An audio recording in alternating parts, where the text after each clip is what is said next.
Guys, welcome back to the Prehistoric Life podcast. I'm your host, Eric Crawford, and this is the first time y'all actually get to see my face.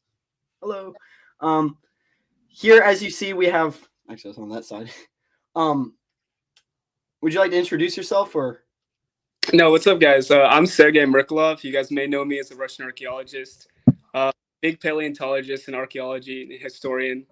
Eric contacted me a while ago about being on the podcast, and I thought it sounded incredible. So we're finally here, and we get to talk about, well, just basically everything I do and that he does, and we can kind of just go over everything. Here's this Instagram for anybody who wants to check it out. It's kind of blurry. So please go check out his content. It's really amazing. So I guess the usual question that I ask everybody to start off is, what's your favorite dinosaur? Favorite dinosaur. Now this is gonna be a pretty hot take, but I know it's not really a dinosaur, but I love the mosasaur.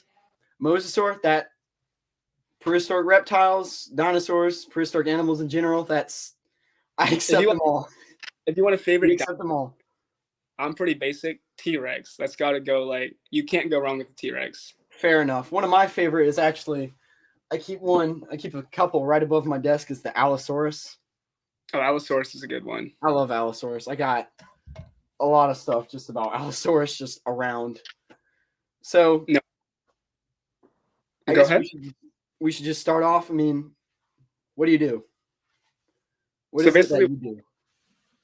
So I've been studying for over 10 years now on everything paleontology, archaeology. I know just about anything about everything. And for the past almost 11 years now, so over a decade, I've been going out and finding fossils and artifacts from all over the world. And in the recent years, I've been making videos about it and teaching people about the things that I find and why they're significant.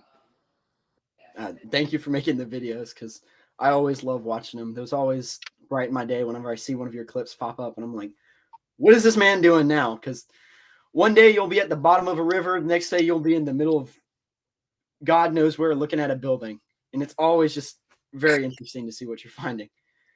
So no, I appreciate that. I always like to switch it up a bit, kind of don't be stale. I'd never like to do the same thing twice. Sometimes I'll upload like similar clips or similar places 2 days in a row, but you'll never find me in the same place 2 days in a row. It gets inevitable. Eventually, things will kind of start to seem a little bit similar. I mean, sometimes I feel a little bit redundant, but I always try not to do the same dinosaur. Funny story about that. I've done a Margosaurus like 2 or 3 times apparently, and I used to not keep as good a track as I try to now, and I actually have a website now, so it's a lot easier. This is a little search feature, and I can just type in whatever dinosaur before I do it to see if I've actually done it before, so I'm not doing the same one 3 times. But I always just love coming home. Even if I'm tired, I'm just like, I'm doing a podcast today. I love it. And, I mean, talking to another content creator alone is always fun, but talking to someone else who is a content creator who also does talks about what you love is even bigger. Yeah, I'm glad you enjoy it.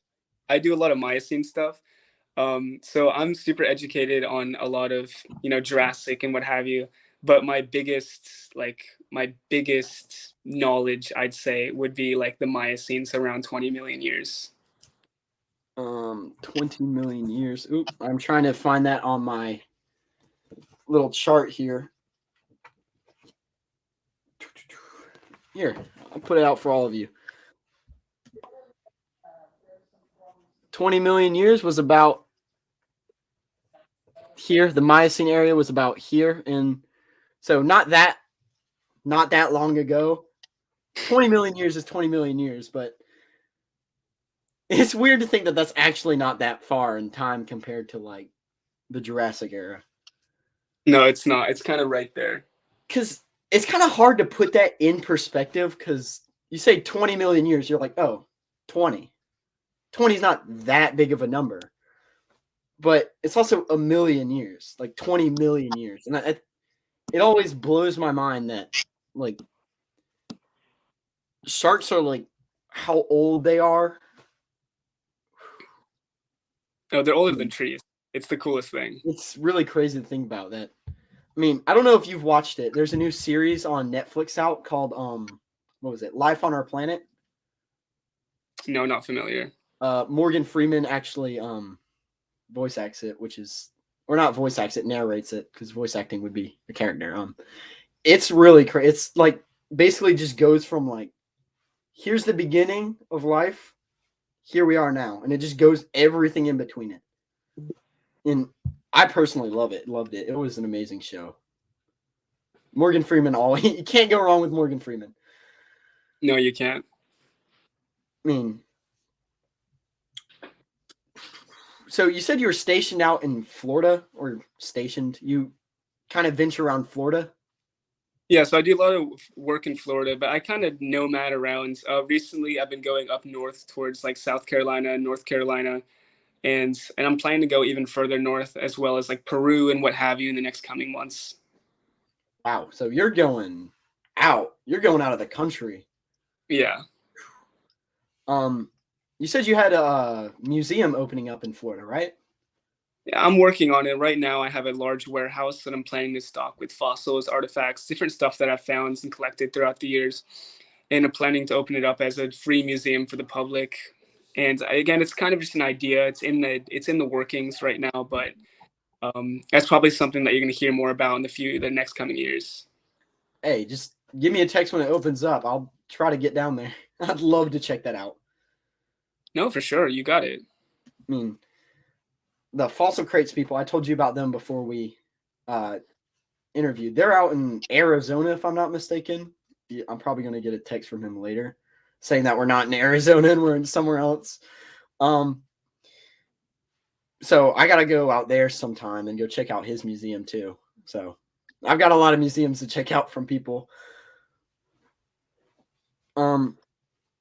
So I know we had to postpone it because you hurt your knee. You want to talk about that a little bit about what happened there? Because I'm sure that was definitely eventful. Oh, no, that was a great story. So I'd been to North Carolina. That's where it happened. And a few months ago, I'd gone to my first trip to North Carolina and I'd found a bunch of amazing stuff. In fact, I'd found my first ever 6-inch megalodon tooth on that dive. And then here it is, the viral megalodon tooth, and a bunch of other really cool stuff. And I met some really awesome people who invited me back up. And so, about a week after I got back from that first trip, I decided to pack up my car and go back again and stay with a buddy. And we're planning to do a weekend trip and go diving on a river in North Carolina. And we had gone for the first day and found some incredible stuff. We'd found tons of whale bones, shark teeth, angustidens, a mosasaur tooth, just a bunch of really awesome stuff. And the next day rolled around. We were supposed to stay there for 3 days. And out the second day, we went to a new diving spot on the river that we'd never been to before. And we were, it was the middle of our trip, so we were kind of super hyped. We'd been getting a bunch of incredible stuff. And the story goes is we get to a spot and we all unpack and start diving. And throughout this dive, we're not really finding much, but a few of my buddies are pulling up some really small teeth. So they opt to stay put and keep diving, and I decide to venture downways, like downriver a little bit more. So I take my dive gear, which is an electric hookah system, which allows an electric pump to give me air while I'm underwater. And so I venture about 1,000 feet downriver to a little bend in the river. And so I get my hookah gear on, I get down there, and the first thing I found, I think it's right here, was a fragment of a 6-inch megalodon tooth. That's always a find. The first thing I found was a fragment of 6-inch meg tooth. And so I keep diving, I keep kind of going around, and I put that tooth in my bag. And as I'm going, I run out of oxygen, which isn't really a big deal. So I decide to surface, and so I bend my knees and I try to shoot up to go back up to the surface. And while I'm doing so, I hit my knee on something, and it later turned out to be a large piece of whale bone sticking out of the sediment. And it pierced my knee, it pierced my patellar tendon, but I didn't know that at the time. It kind of just hurt a lot. Like it feels like when you bump your knee on something and your leg kind of tingles a little bit. So I kept diving. I didn't really think much of it. I changed my battery. And as the day progressed, my knee got worse and worse and worse to the point when the day was over, I could not walk. I could not bend that knee. But again, I still just thought I'd bruised it really badly, so I didn't think much of it. We'd gotten back to my friend's house, still in North Carolina. And then again, we had another day of diving ahead of us.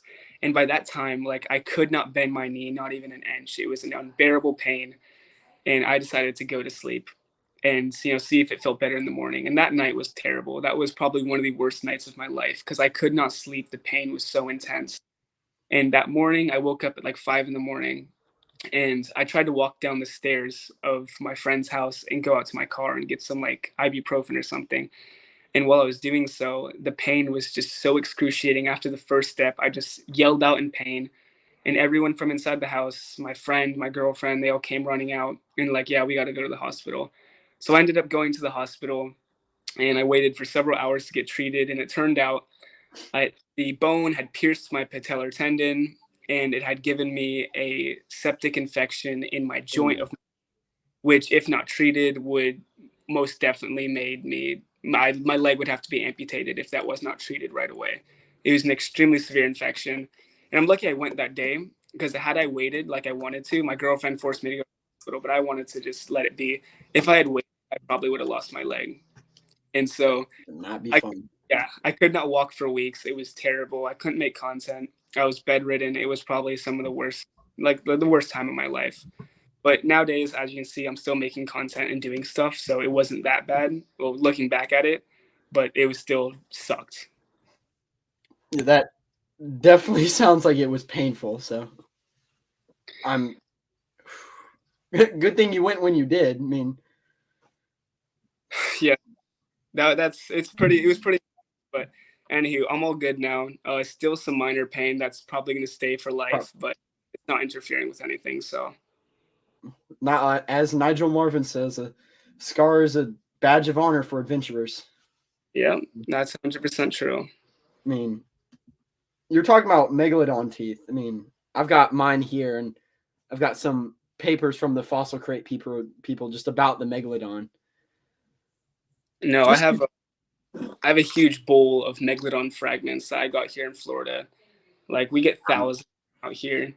Like there's small pieces, there's big pieces. I got big fragments of megalodon teeth, but most of the stuff we get in Florida are like little tiny little tiny broken. shark teeth. I got some of those here too. Well, I've like most been teeth keeping them on camera. we get a lot of really small teeth here. Yeah, I can.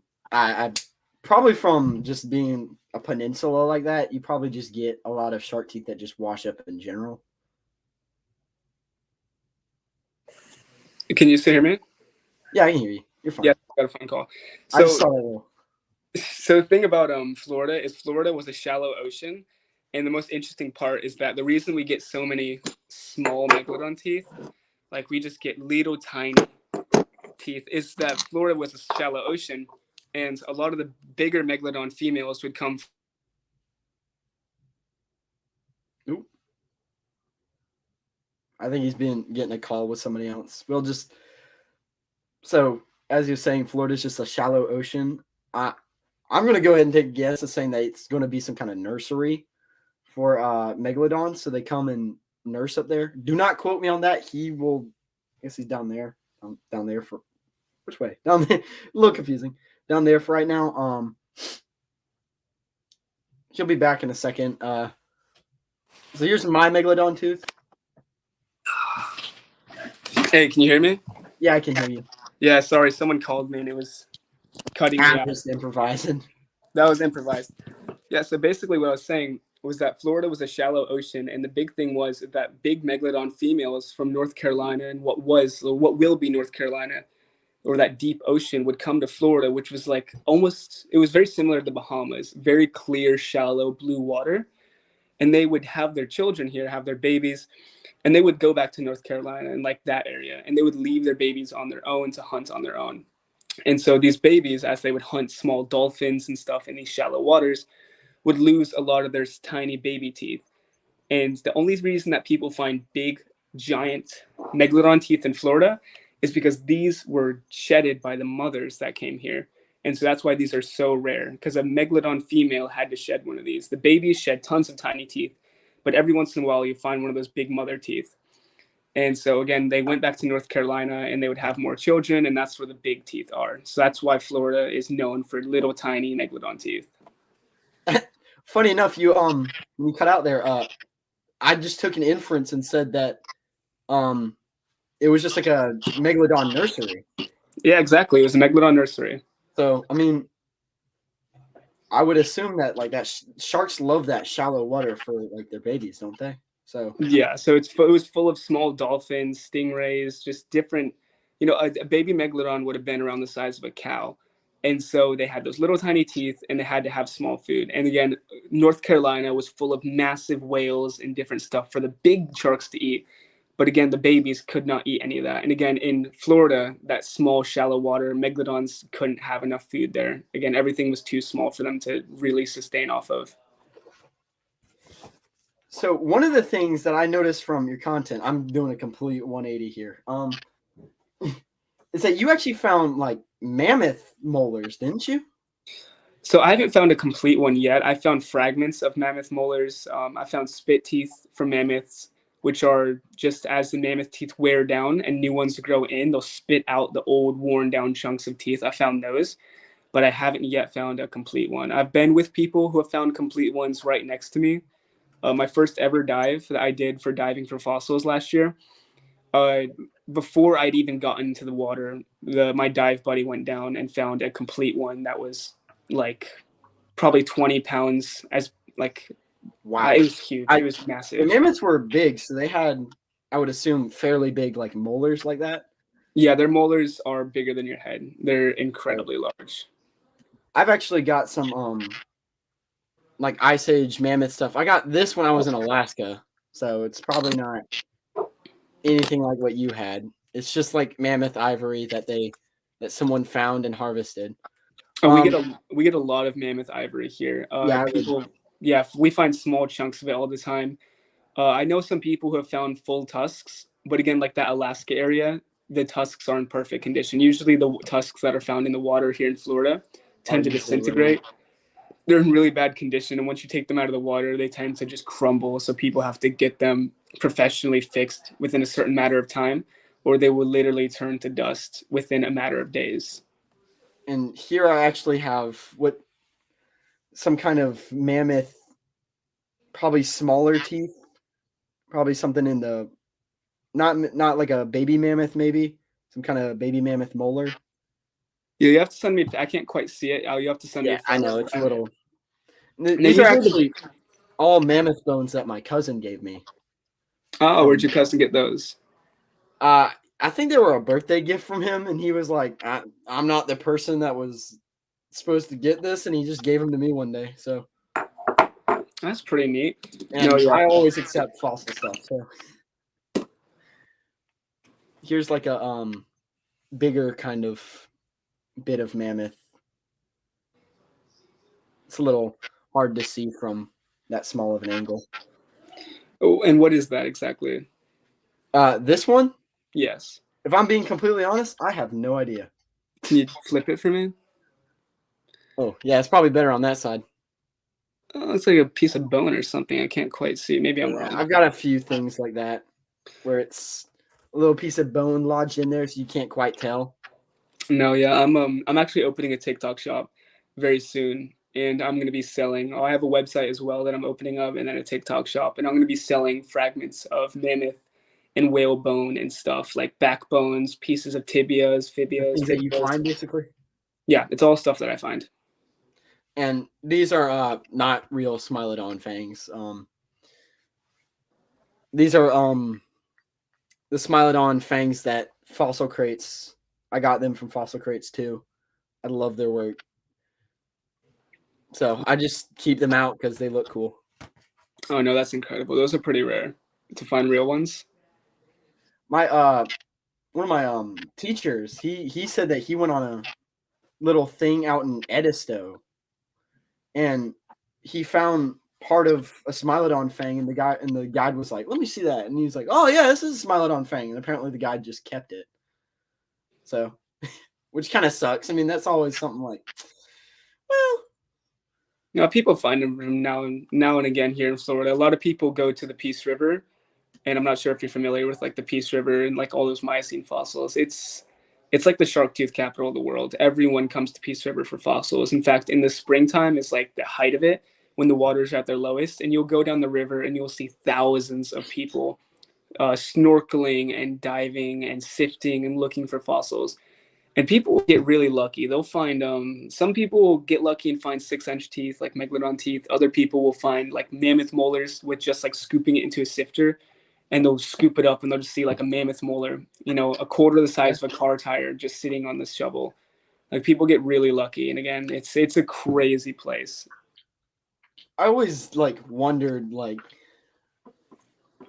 about mammoths. I mean, their time frame was not that far from ours. In fact, weren't the last mammoths around during like Egypt?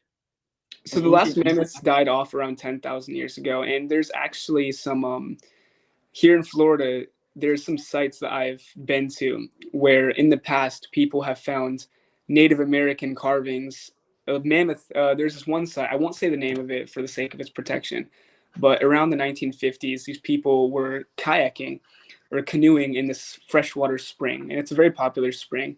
But they looked in the water and saw what looked like a log with carvings on it, and they had some people come out and they got it out, and it turned out to be a 400-pound mammoth tibia Wow. with Native American carvings into it. And no one knows where it went. Somebody kept it, but it was carved into right when it was harvested. So it was around 11 or 15,000 years old. Wow. And it was the Native Americans killed the mammoth, and while the bone was still fresh, they carved into it. That's really just odd to think about how like time periods are just.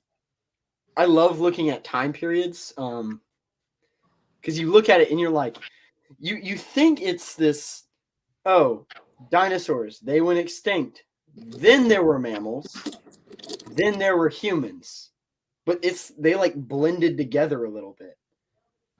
Like the first mammals were around during like the Triassic period. Yeah. Which was like the first dinosaur period, proto-dinosaur is what I usually hear, because they're not quite at that stage where their hips are under their legs, but they're still dinosaurs. Yeah. I mean,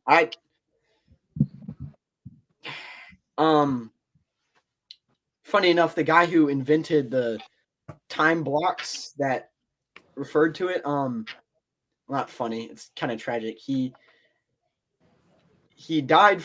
fell down a flight of stairs in England, of stone stairs, leaving his university that he was teaching at, which is absolutely wild.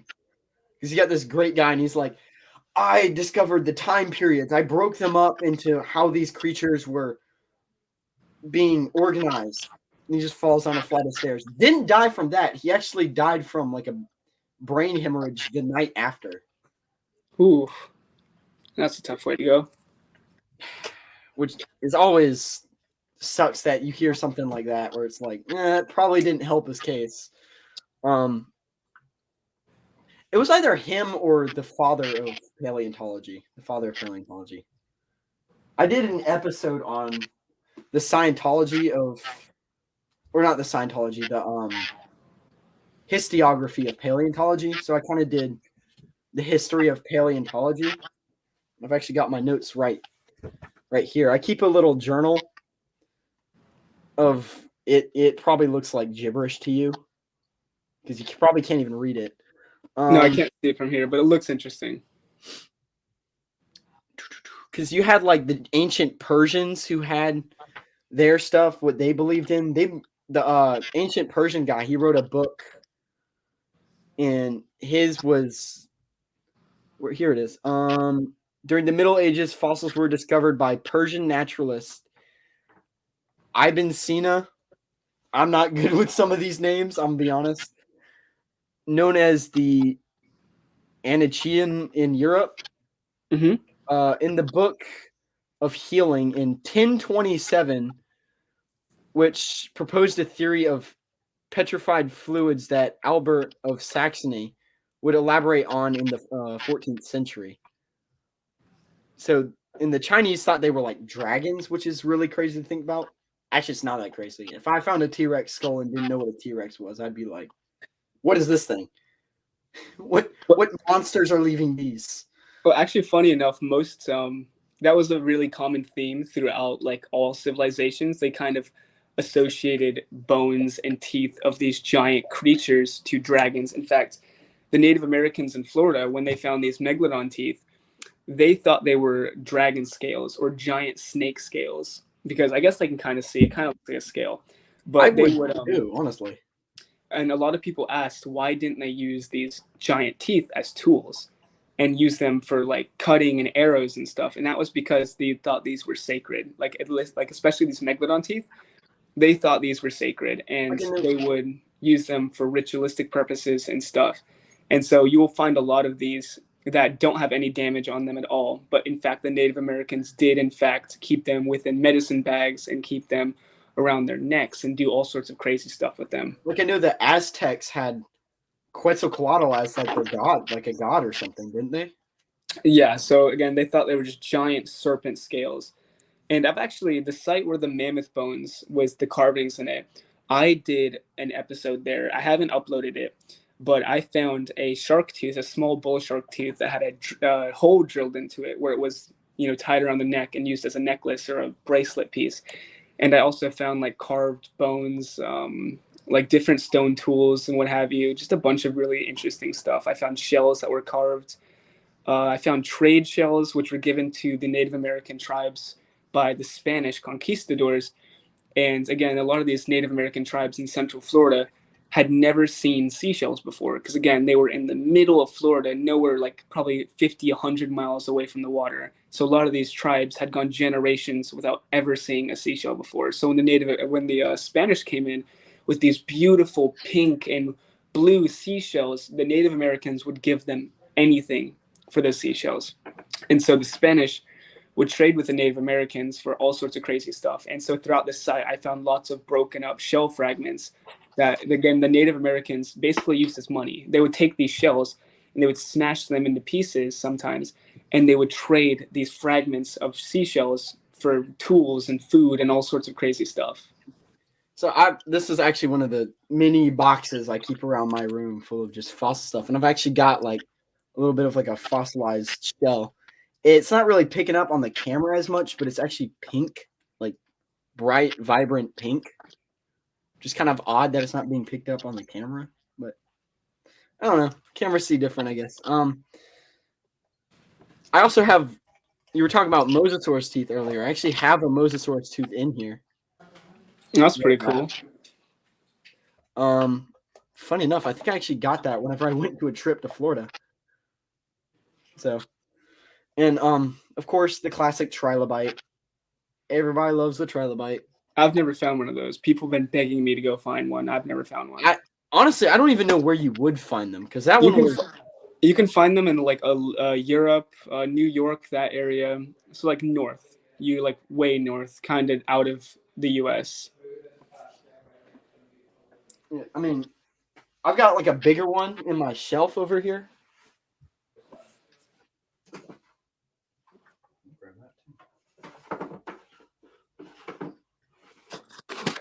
Gotta remember which one I keep it in. That one.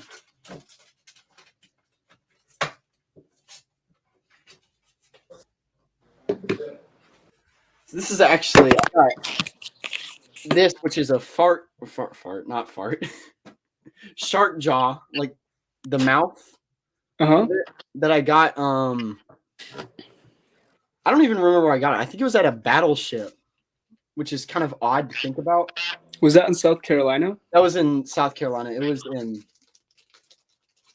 the over near like Fort Sumter. They have a giant battleship. That's where I got the megalodon tooth I was telling you about when I was like 7. Really? I got it from the same battleship. The gift shop sold these. Yeah, over near Fort Sumter. I remember that. They had the giant megalodon teeth. Yes, that's where I got that megalodon teeth that I told you I broke. And I'd stayed there for a Boy Scout trip in the aircraft carrier there. Yeah, they have the giant aircraft carrier. Mm-hmm. I got one of the shark jaws. I don't think they had those when I went there, but they did have a big bucket of like broken up megalodon teeth. Yeah, I think I remember that.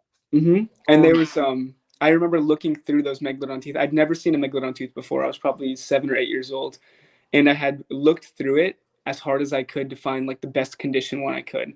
and I could probably find. I still have one left somewhere. It's probably over there somewhere, but it was basically perfect. It was just missing a corner of like a. It was basically looked just like this, but you're just missing this much of the One roof. of those, yeah. This Yeah, is well, actually this is a real trilobite from 521 million years to 252 is when it was kind of carbon dated in Morocco. that's pretty cool. And this is a however you pronounce that. I'm not really good with some of these names. I feel like I'm speaking gibberish sometimes. Here, bring it closer to the camera. Orthoceras, which is a giant prehistoric squid, which I wonder where like I guess all the hard-shelled squids like that went extinct, kind of. Yeah, pretty much. There's not a lot like that anymore. But that was one of the ones with the giant cone. That was one of the smaller ones. I got another one of the same species, and it's a little bit of a smaller one. So where would you say your area of expertise ends in terms of fossils and paleontology? If I'm being honest, it doesn't really begin or end anywhere, if that makes sense, because I kind of have like random bits of knowledge about certain areas, but my prime expertise would be like the dinosaurs, and that mainly the Triassic to the Cretaceous is my main focus, because that's what everybody knows. The dinosaurs, everybody loves the dinosaurs. I personally love the dinosaurs. I don't see anything wrong with it. I mean, I love them. So that's my main area of focus, is that area of the Mesozoic era. Well, I think pretty soon, is it Hell's Creek Formation or something that has the T-Rex teeth in Texas? I thought they were in Montana. Oh, there's some in Texas, I know. Yeah, it's a very large area. Yeah, so I don't know if you know who Jared Cook is. I do not, but I will definitely do some research and figure that out. No, he's another big creator who works. He doesn't work alongside me, but we do collaborate on some projects off camera when it's her like in terms of like identification and stuff. He invited me out to go look for T-Rex teeth and stuff. So I'm probably gonna do that sometime soon, and I want to do a series hunting for a 7-inch T-Rex tooth. Yep, definitely. I would love to see that. I talked to a guy. Was Fossil Fiends is his account, and he's based out in Montana, actually, the Hell's Creek, that area. And Yeah. I was talking to him because you're like, oh, T-Rex teeth sounds super rare. He was like, no, they're pretty common. You just look in the wall and you'll see one sticking out like that. And I was like, I personally wouldn't expect that. I would think that you'd have to like excavate part of the mountain away, and then you find like 2 or 3 maybe. Well, you'll have to send me his information because that seems like a really cool video to make. Definitely. I mean, I love talking to him. I think I wore him out a little bit at the end there. He seemed pretty tired at the end there, but I don't blame him. It was like 6 at night or whatever that I actually talked to him. But he was saying that on his first dig with him and his son, if I'm not mistaken, he found part of like a T-Rex, and he was with his guide, and they were like, that's part of a T-Rex. And then they started excavating it, and they found like a huge portion of the T-Rex, or I think so. Or they kept finding it, and apparently you don't find those complete skeletons. Usually because like tectonic plates, they'll slide together and part of the fossil will break apart. And yeah. And I mean, I always, of course, you love the classic T-Rex tooth, the giant T-Rex tooth. In fact, I'm going to buy one from Fossil Crates, a Model 1. And while we're on the topic of dinosaur teeth, the classic rival, thanks to Jurassic Park 3, everybody who's watched Jurassic Park 3 knows this rivalry. I have some Spinosaurus teeth, some real Spinosaurus teeth from Africa. And at first I was, because I've got another one from Fossil Crates, but I try to show off the real ones. because that's a little bit more impressive to me. But I'm just gonna get it because.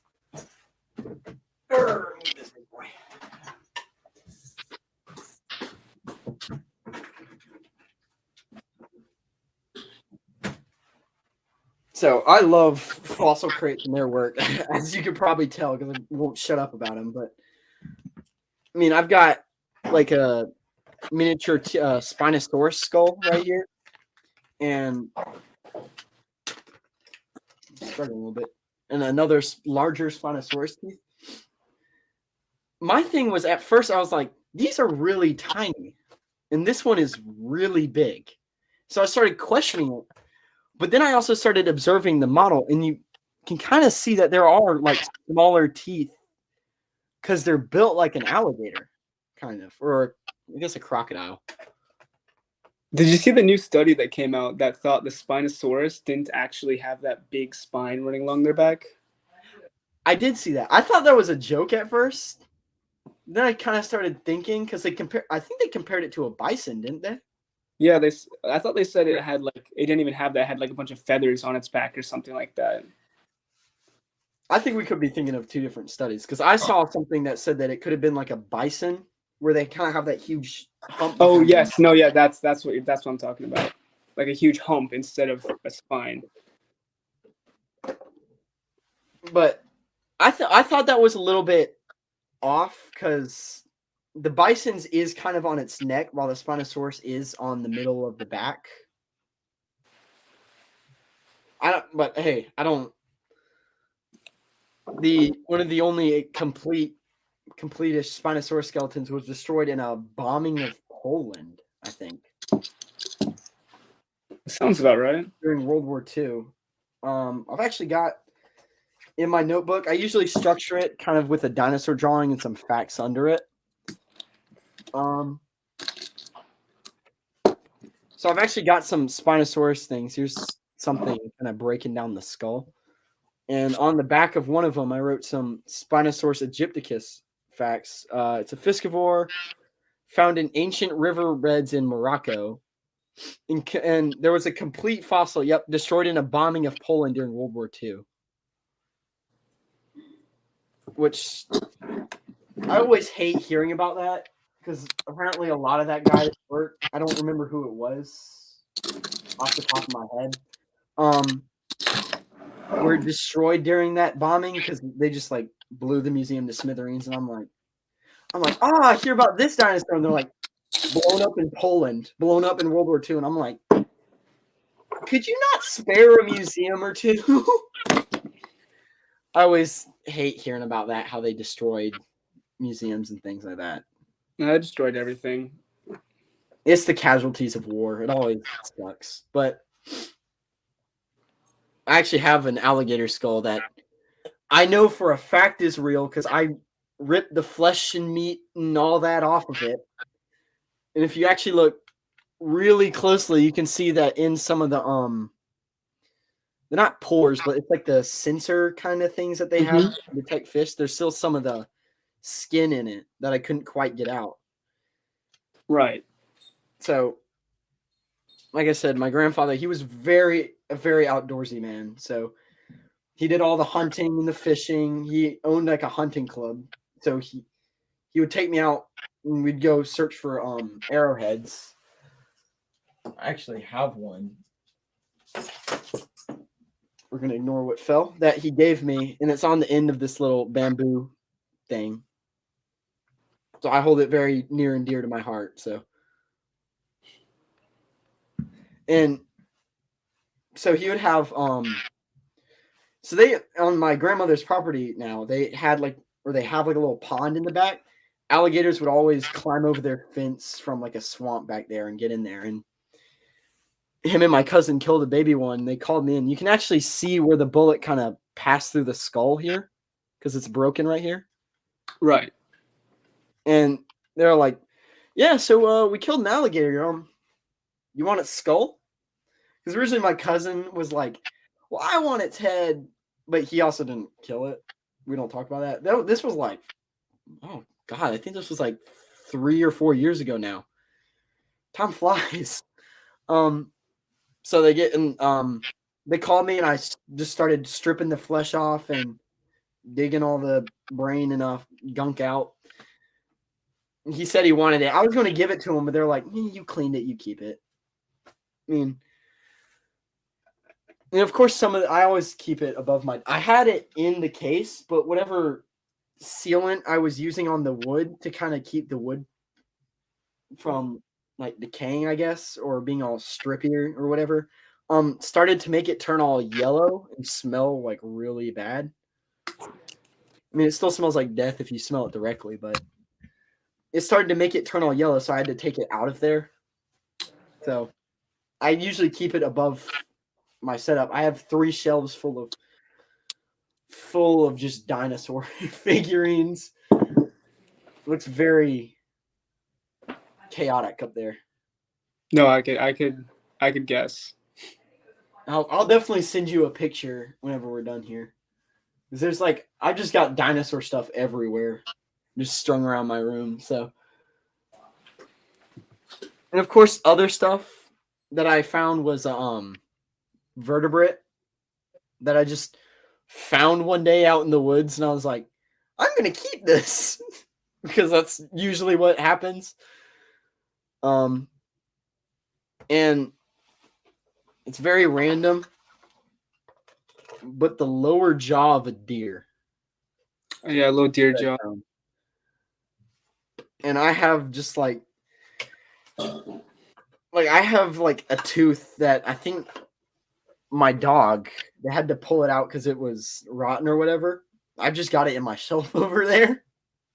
It's a little weird from I feel like if paleontology wasn't a thing and you just someone who walked into a paleontologist and they just had bones and skulls everywhere, they'd be like, you're a little kooky, aren't you? It's like, no, it's just dead thing from a million years ago. That's just how it is. I mean, I always find it interesting. Just like the State Museum, whenever I went there, they have this giant T-Rex statue that they have, and I'm just like, I'll just sit there and I was just sitting there just staring at it for a while. I'm like, I just want to take this apart and then figure out how this beast worked. So I see you got something there. Oh, do you have it's an upper jaw from a tapir? A tapir. Yeah, so this is Ice Age. I found it on my last dive. It's probably around 50, 60,000 years. I mean, I always just love looking at that stuff. Yeah, still got a few. Upper jaw? It's got two canines, and then it's got a single molar left in it, which again for 60,000 years old, that's pretty good. Yeah, I mean, eventually all that stuff falls out. Yeah, these upper jaws, I forget what they called it, symphasis or something like that. They're pretty rare to find intact. So teeth are always interesting because I feel like the Triceratops. I had this discussion with the fossil fiend guy. His name is Jason. Totally didn't forget that and just remember it. The Triceratops horns. I keep a Triceratops up here too because who doesn't like the classics? They could have possibly. I'm not sharing that. All right. The Triceratops horns could have been way longer because all we find is the core. I mean, I guess teeth aren't really the same because you kind of have the nerves inside, and then it's the actual. What is that? It's not cartilage. What do you call that? The root. Yeah, you have the root and the nerves in the middle, and then it comes out, and it's the enamel and the What are bones made of? Whatever bones made of. It's kind of that because they're not actually bones for some reason. There's something else that I learned a couple weeks ago because I was talking to somebody about fossils and they're like, yeah, did you know that teeth aren't actually bones? I'm like, interesting. But I always thought about that with claws because you can see on your fingernail where you kind of have the core of the fingernail and it Uh-huh. comes out even more. Yeah. It's the same with, because it's the keratin that is the fingernail, but the core is actually made of like more dense. It's more dense. And Triceratops horns were the same way. What about other dinosaurs like claws? Could they have been the same way? Could they be much larger than we realize? I don't think so. I personally don't think so. I feel like there's ways to tell throughout like the layers of everything, dissecting them, cutting them in half. You can kind of see the I forget what they call them, but they've got like layers, and they can compare them to like rhinoceros horns and other things similar, koala claws, stuff like that. Because I showed you this before we started. Put it here so it's a little bit, you can see it from the top. I mean, this is an Allosaurus hand claw. I mean, just the size of it is absolutely massive. And I'm pretty sure this was a juvenile, is what the little box that it came in says. So they definitely got bigger than this, which is even crazier to think about. There's just the sheer size of these ancient predators. I mean, I guess maybe their claws were probably a little different than our fingernails. Because, I mean, like, you get something that kind of pulls your fingernail back, it hurts a little bit. You feel a little bit of that kind of like pull back and it hurts a little bit. I mean, they probably were slashing things, so it probably was more of a bone material than like a keratin fingernail material. Yes. To probably be more sturdy so that it didn't break every time they slashed it. Like a Allosaurus would hunt sauropods. Well, that's why there's a core. It's directly connected to their bone. Yeah, so I'm sure, like, you actually take these off, which is probably not the best, but and then like a lot of the claws were kind of directly fused to the bone. Some of them had cores, some of them didn't. Like this one seems to be like it has like a, it's either fused, because this is like a model, so Mm-hmm. I mean, it seems like it's fused or it had some kind of appendage, like this part of your finger maybe, where you got like the 3 bends, because it kind of seems like it has that double bend a little bit, where you have 1, 2 here maybe, and then because of course they didn't have like fists, because I'm sure dino boxing is an interesting idea, but probably wasn't a thing. So I mean, I'm sure there are many different things that you can look at where it's a broken claw and it's because it was slashing at this animal this way and it broke because it hit at this angle. I'm sure there's hundreds of examples of that. That probably just proved me wrong or right or whatever. So, I mean, so how many you do the diving?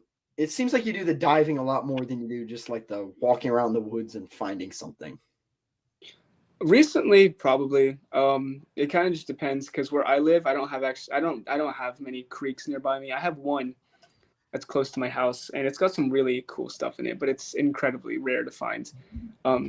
Cool stuff. I actually have a case right here from some of the stuff that I've pulled out of that creek. Some like the rare stuff. We have so cow shark teeth, which are incredibly rare. Porpoise teeth, and just some other extinct dolphin and what have you. What is that thing up top, at the very top? That's a whale tooth. So that is like a whale tooth. And again, those are really rare to find. The whale teeth. I usually don't find them. Again, this is like all the whale teeth I have. Out of the thousands of trips I've done, I've only got, let's count, 1, 2, 3, 4, 5, 6. I have 6 porpoise teeth on the bottom and then a giant sperm on the top. So 7 porpoise teeth, 7 whale teeth out of the thousands of trips I've done. They're incredibly rare. But no, to answer your question, yeah, I've been doing a lot of diving lately. I feel like it's a lot easier than doing the creek hunting and walking around. It just kills your back, if I'm being completely honest. Yeah, I feel like bending over every couple seconds because you think you see something and it's like a rock. It gets pretty annoying after a while, but No, just being in the creek and bending over and lifting stuff, it's fun, but it just gets really it gets like, really tiresome. It just kills my back after a I while. could see that. The water doesn't though. So, and again, you have to dig and you have to sift and you have to do all this stuff. Kind of the water. Let me tell you, diving is the most incredible experience, especially diving for fossils. My first time in North Carolina was like when I knew that diving was my thing. It was, I can't tell you where it was, but it was a river in North Carolina that I'd never been to. I'd never fossil hunted in North Carolina before. I went through South Carolina and I found some small teeth and stuff in the creeks and what have you. But my friend had invited me to go diving in North Carolina. Unfortunately, he couldn't make it, but he gave me the location that he thought there might be fossils. And so I took a trip and I hiked a mile through this river and I waded through it and I carried probably 60 pounds, 70 pounds of gear on my back and hiked a mile through this river. And the story goes that I get to this big bend on Google Maps because he dropped me a pin of where he thought it was. And there was this huge sheer cliff, 500 feet tall. And I could see little white specks of what turned out to be like fossilized seashells. But I didn't know that at the time, or I kind of did, but I wasn't kind of equating the two. I knew they were like fossilized seashells. But he was, I FaceTimed him, like, is this the place? He's like, I don't know, I've never been there, but it looks like it. And so I got my gear on and nobody's around. The story goes is nobody is around. And I get down into the water and I have to, it's kind of a flat place where I am. And I was on the other side and it goes like this. And there's that huge sheer cliff I was talking about. And so I swim out towards the other side of the river where that huge cliff is. And it's getting pretty shallow. And I'm like, oh, maybe there's nothing here. And all of a sudden it drops like a huge drop into this dark pit. And I turn my flashlight on and I go down there. And it's about like 15 feet deep. And I get to the bottom and I see all this glistening and it's all seashells. And I see all this black stuff. And there's giant whale bones, probably 4 or 5 feet long, fossilized bones sticking out of the bottom. And there's like backbones and giant fossils everywhere, huge fossilized shells like this big. And it was like a whole nother planet down there. And I was probably the first one who had ever been there. And I just like, I'm looking around with my light and there's boulders and I'm like crawling over these giant boulders and I'm shining my light into every crevice. And there's more and more giant bones. And I just remember thinking to myself, this is like a game changer for me. Because before, here in Florida, where I've done hunting, giant bones like that are incredibly rare. To find like a full whale backbone, like completely intact, is incredibly rare. And where I was, there was fossilized bones, perfect condition, 20, 30 million years old, that were in perfect condition everywhere, thousands of tons. Like I'm telling you, you could build houses out of how much whale bone was down here. And it was just insane. And I'm looking around and I remember the first tooth I found. I knew there were shark teeth there, but it took me a while to actually find one. I was like hunting around and find giant piles of bones. I mean, I'll have to send you photos, but literally the bones were 4 or 5 feet long, so like as tall as you, and they were touching each other. They were just laying on top of each other like logs in a forest. They were everywhere. And I finally saw something glistening and I'm like among all this stuff. And in this case, it's that middle tooth, the giant Hastalis tooth at 3 inches long. Wow. It's from Cosmopolitotis hastalis, or the ancestor to the great white shark. And again, they only get to about 3 inches long. And this one is 3.1 inches long. So it's as big as they can possibly get. And that was the first thing I found. And it was so big, I thought it had to be a giant great white tooth, but no. And it was insane. It was absolutely insane being there, finding so many great white shark teeth here. I think I actually have a case of my great white teeth. These were all found. Those are all great white shark teeth? Yeah, so these were all found at the site. And they were everywhere. And at one point, the story goes is I was like crawling around still, finding shark teeth. And there's this huge boulder. And there's these huge like limestone boulders that were full of fossils and stuff. And they had come crashing down from that hill up there. So they're kind of like sediment deposits that still hadn't been eroded yet. So the fossils hadn't eroded out of them yet. And right underneath one, I saw a corner of this tooth sticking out. So I saw that much poking out of the sand. And I go and I'm like, oh, that's got to be a little fragment of broken tooth. So something like this, like a little tiny Little fragment. And I pull it out, and it's a giant 6-inch tooth. And like, Wow. I didn't even freak out. Like, I was just like, huh, that just happened. That's pretty cool. Like, I was in so one much. of those moments where you're like, well, I guess this is something that's happening. Yeah, I was just in so much shock from being there and everything that I was finding, that finding the biggest tooth of my career just it didn't feel like anything. And it wasn't until I got out of the water and I held it. I took my mask off and held it with my hand that I was like, wow, this is insane. The sheer size of like the megalodon of some of these prehistoric shark teeth, where it's like as big as your hand. Of course, this one's not a real one. I'm just sure you're just flexing on me where you're like, oh, you got 8 or 9 just real megalodon teeth lying around. Oh, Don't worry about it. Would bring my megalodon case out here, but I'm planning to. I don't want to show everyone that because I'm planning to do a video on it. It's also a little bit big to bring out. But I did bring all the broken ones that I found. And again, this case is huge. It's an old jar. This is a ideal bulk jar from the 1890s. But again, there's just thousands of little teeth in there. It's putting artifacts and artifacts. No, yeah, I kind of repurpose old jars and I'll put coins and stuff in them. So I actually I'm gonna get it real quick.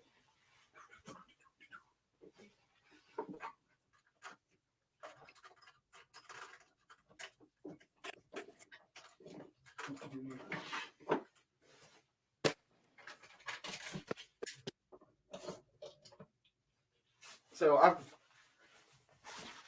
of course, I live in South Carolina, so you probably have the same. You go to the beach, you find just like random shell bits. I have a couple of those from just when I was like younger in my room. I've even gotten them they're just in the backyard too. You just get like random shell bits. But I didn't find this. I wish I did. But I don't remember the name of the shark. I'm not even showing it. But yeah, those are the random shell bits. But it's the weird shark where they think the lower bottom jaw was like the weird saw. Uh-huh. The hexadelite shark or whatever. Yeah, I know what it's the lower bottom jaw of that. Oh, that's pretty cool. And I remember I was in someone's museum or something, I think. Or it was like a fossil shop. And I was just like looking at stuff and I saw that and I was like, well, that's a weird like shell. And I started looking at like the labels and I'm like, that's not a shell. It's the bottom jaw of one of those shark teeth. And I was like, I'm getting that because I'm sure those are really rare. And this one is also real, which really got me. And it's got the part of the fossilization in the back here.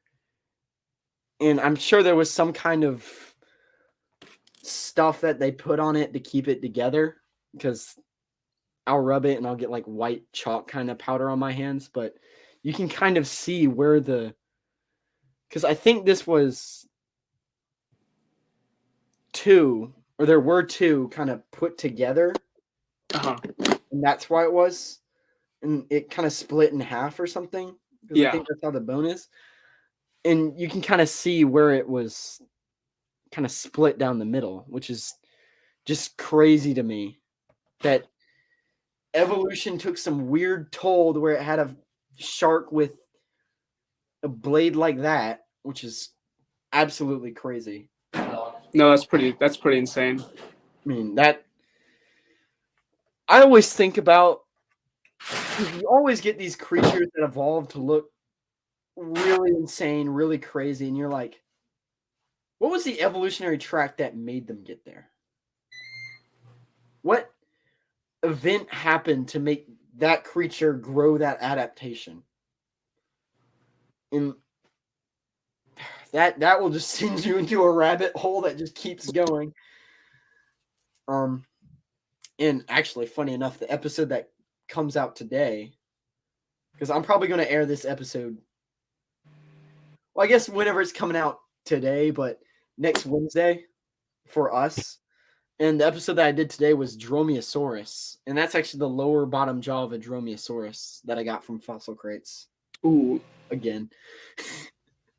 And apparently they had some of the strongest jaw muscles of raptors, which is crazy. I mean, wow, I just love these animals so much. It's hard to express, like, because you look at one and you're like, oh, well, that one looks cool. And you look at another and you just can't choose one to focus to study on.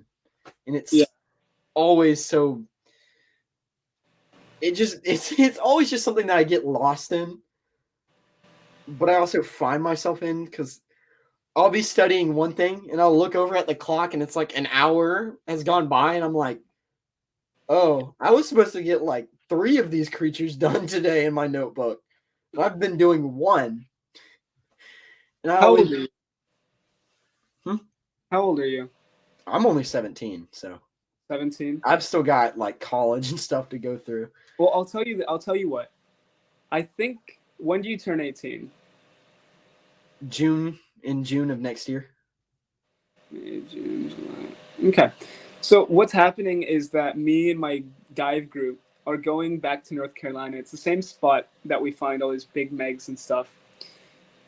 And I feel like you'd fit in pretty well. If you'd like, I'd love for you to come on with us and come diving with us. And you can snorkel, you can just go with a mask. You don't need dive gear, but we also have some basic stuff that you can use.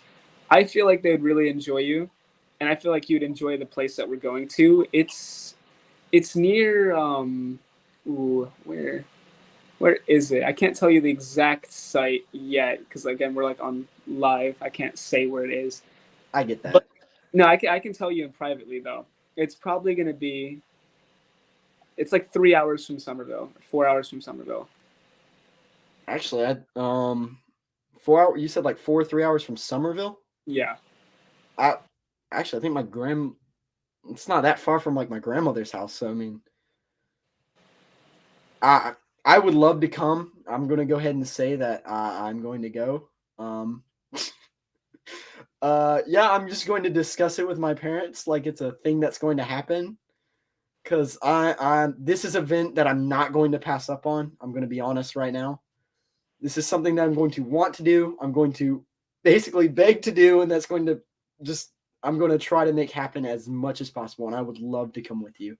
Because I'd love to show you some of the other stuff that we find out there. I've got buckets of shark teeth, like Angustiden's teeth, auriculitis teeth, like evolutionary ancestors to the megalodon. I told you I found a mosasaur tooth. But there's spots on that river where it's only about like 7 feet deep. So like, you can go with goggles and go down there. That's what my buddies did sometimes before they started diving. They just go down with goggles and like a flashlight, or even not even a flashlight, just goggles in their breath. And they would just find 6-inch megalodon teeth. Now I'm stoked. There's sites on the river that you'll find pieces of, like I told you about the bone. You'll find bones 4, 5, 6 feet long, rib bones, skull fragments, lots of whale stuff. You'll find some mammoth stuff and mastodon stuff, but it's super rare. I found 2 fragments, or like 2 pieces of mammoth bone when I was there for like both trips combined, all the time I spent there. So about 6 days total. So probably 40 hours of dive time. I only found like 2 pieces of mammoth bone. And there's also petrified wood. My buddy found a petrified log that weighs somewhere in the ballpark of around 100 pounds. Like, it looked like modern wood. It was like a giant log, probably 4 feet long, and it looked like it was just split in half. That's absolutely crazy. Yeah, I'm definitely taking you up on that offer. I can't even like express it right now. That's how excited I am. It's like 8 months away? Yeah, so we're not sure when the next season's going to be, just because right now it's freezing cold. Yeah, I get that. So in the winter for the water levels to drop significantly, and then also for the temperatures to be on par. So likely it could be as close as this spring, but it could also be as far as like around the time of your birthday. So like around summer, May, June, July. If it's summer, that's even better, because then I ain't got much to do. No, yeah, but it's a super cool, and I feel like you fit in a lot. You seem to know your way around everything. and you remind me a lot of my buddies and like how they think about fossils and stuff. So I feel like you guys would get along. Man, I would. Where are you? That's basically you. Basically, just like made my dream before it even like I had to do it myself. Yeah. Because Go. I say that, but like I haven't actually reached out to anybody about actual digs yet. I've got an interview with some people named Palmetto Fossil Excursions that I'm trying to get. That's in South Carolina, right? That is in South Carolina, and I might actually just go down there. Okay, I'll tell you this much. Those fossil excursions do not do that. Do they want you to pay you? Do they want you to pay for it? For the actual interview, no. But if I go there and do the actual fossil excursion, then yeah. But yeah, that's what I'm trying to say. Don't do that. Those people are scammers. I'll tell you right now. I don't care if any of them watch this. I'm calling them out. They're scammers, right? And I've seen, because when I went to South Carolina, I went to this one creek that was like in a residential neighborhood, and I saw like probably 12 different groups of people, like these excursion people, bring tourists down, and they're charging them like $50 each for this creek that you could find on Google Maps for free, or you can literally just ask someone and they'll let you know what it is. Like, I feel like it's a scam, right? I actually live like my house is here, and there's like a lake kind of thing. It's not like really big, but it's like a little creek area that's fairly big in size. I've never actually been in it because someone fenced it off, and I don't feel like climbing a fence. But now I might. No, but if you want places in South Carolina, I have some places that I know are super popular. And then actually, I went to this one site, and let's see if I can. It's a giant fragment of like a 5-inch megalodon tooth, 6-inch megalodon tooth. And I found it after like 10 minutes of searching in this one South Carolina creek. I mean, I'm willing to. Because in one of my classes, it's like a college and career readiness class. Shout out to Mr. Rivers. He's probably not watching this yet, but he will one day. He was like, we'll do like mock interviews trying to get ready for like an actual job interview. And one of the questions they always ask is, are you willing to travel? And I've always thought about that. And I'm like, why wouldn't I be? I need to be. Yes, I'm always willing to go somewhere to find the next fossil adventure. I'm always willing and up for that. Honestly, if I could, I would just go out west for like 4 months to like the Hells Creek Formation and just search for stuff. And all those people out there, I've just been trying to like reach out to as many of them as I can, because I just want to like talk to them, figure out what they do, maybe try to replicate it one day. But yeah, if you're actually like, if that offer is I'm always open for that, and I would love to go on an actual fossil excursion with you. Oh no, yeah. So don't waste your money paying these people to go on their excursions, because again, I'm telling you right now, as somebody who's gone to hundreds of different creeks, they're not that hard to find for free, and they'll try to ring you for every cent they can. Like, I don't care if I'm calling them out like that. I'll call them out. No, it's just, I feel like it's unfair to tourists. Like, they're trying to just squeeze money, especially out. People, they need to pay people, I guess. I mean. Anywho, yeah. So if you want places to find fossils in South Carolina, just ask. Gladly. In fact, I'm going to go ahead and ask, and you can message me later, because I know you can't disclose sites just out in the open like that. Oh yeah, I also don't have the exact for like South Carolina. Like, the coordinates in my head. I have to find the pins on my maps. Yeah, I know. I get it. In fact,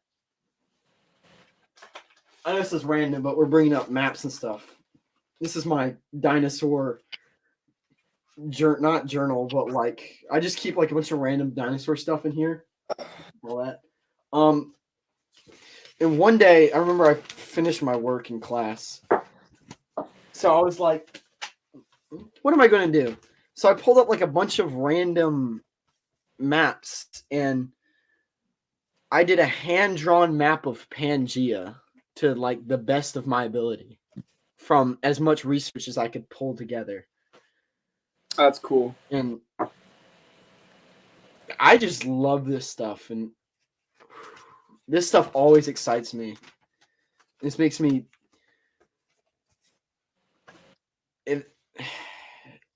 paleontologist has basically been my dream job since I was like 5. Probably before that.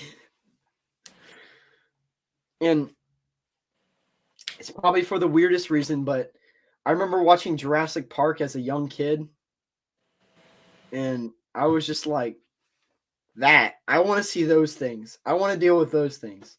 I love dinosaurs. What is the one job that deals with dinosaurs? Paleontologist. That's my dream job. And I basically just had this whole goal trying to set myself up to be a paleontologist since whenever. I mean, like you said, you're starting your museum. I basically just want to be you. Like my end goal is to just have my own museum somewhere. With Well, you got to start somewhere. dinosaur fossils, basically whatever I can find. Because I've just been building my collection basically as soon as I got a job. And one of the things I have is so my brother, he goes to Clemson, and they have a geology museum there. And I bought that's actually where I got this. Now I'm remembering that's where I got the helioxite fossil or whatever it's called. I'm probably butchering the name. And there's somebody watching like, it's this, you idiot. I'll get some kind of message about it.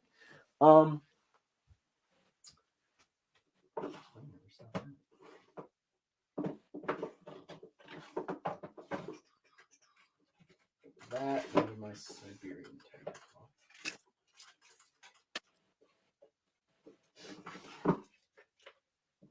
So, I mean, when my family goes traveling, I usually try to pick up some kind of souvenir from the area, but I remember I went and visited him. I got this little anomite, Ammonite. That's a tongue twister. Little ammonite fossil, along with that and a Siberian tiger claw. Yeah, Siberian tiger claw, which, I mean, why not? I saw it and I was like, it's only like $5 for like all of it was like maybe 15 total. So I mean, it was worth it, and it's very random, but I have coral that I found on whenever I went to the beach one time that was just washed up, and I just picked it up and I was like, oh, this is cool. It's dried coral. I mean, I always love just finding random things like that, and I keep this in a I just got like boxes and boxes at this point. So I got 2 arrowheads. I got like a little bit of a dolphin, like the smallest fraction of a dolphin, and this tiny turtle shell that my grandmother found for me. I found me and my grandfather found those arrowheads together, so they're pretty special to me. And I just always love just going out and finding Can that I stuff. see those arrowheads? Got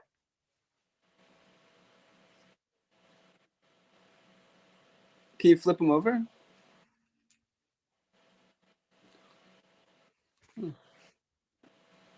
Okay. and I mean, I always love going out and just finding stuff like that because you never know what you're going to find out. And I went to a private contract. They work with construction to make sure that there's not like they're archaeologists too, and they make sure that you can't like bulldozer over like a complete find or something. So they go out and they check all that, make sure all that, and they've got some crazy stories like that. I mean, I just remember going to talk to them, and at this point in my stage, because I don't have the best access to the actual paleontology thing. So I'm just trying to talk to as many people and set up as much as I can. Like I went to the state museum, never responded to any of my emails anymore. A little disappointed, but the guy there, he found like I think it was like 17 different species whenever he went up to like Boston or something, which is always even more amazing that you just find somebody and they're like, yeah, I found some more species. And up in Greenville, I think it was, they had a dig site that was on a construction site called Camelot, that they called Camelot. And they were finding like little bone fragments and they're like, okay, nothing major at this point. And the time was running out for them to like search it. And I mean, I was just like flabbergasted at the idea of this, but they were just like, here, come over. And they bring me over to this little like container thing and they take the lid off and they pull out one of the things. And it's just like some like 2 or 3 Smilodon skulls.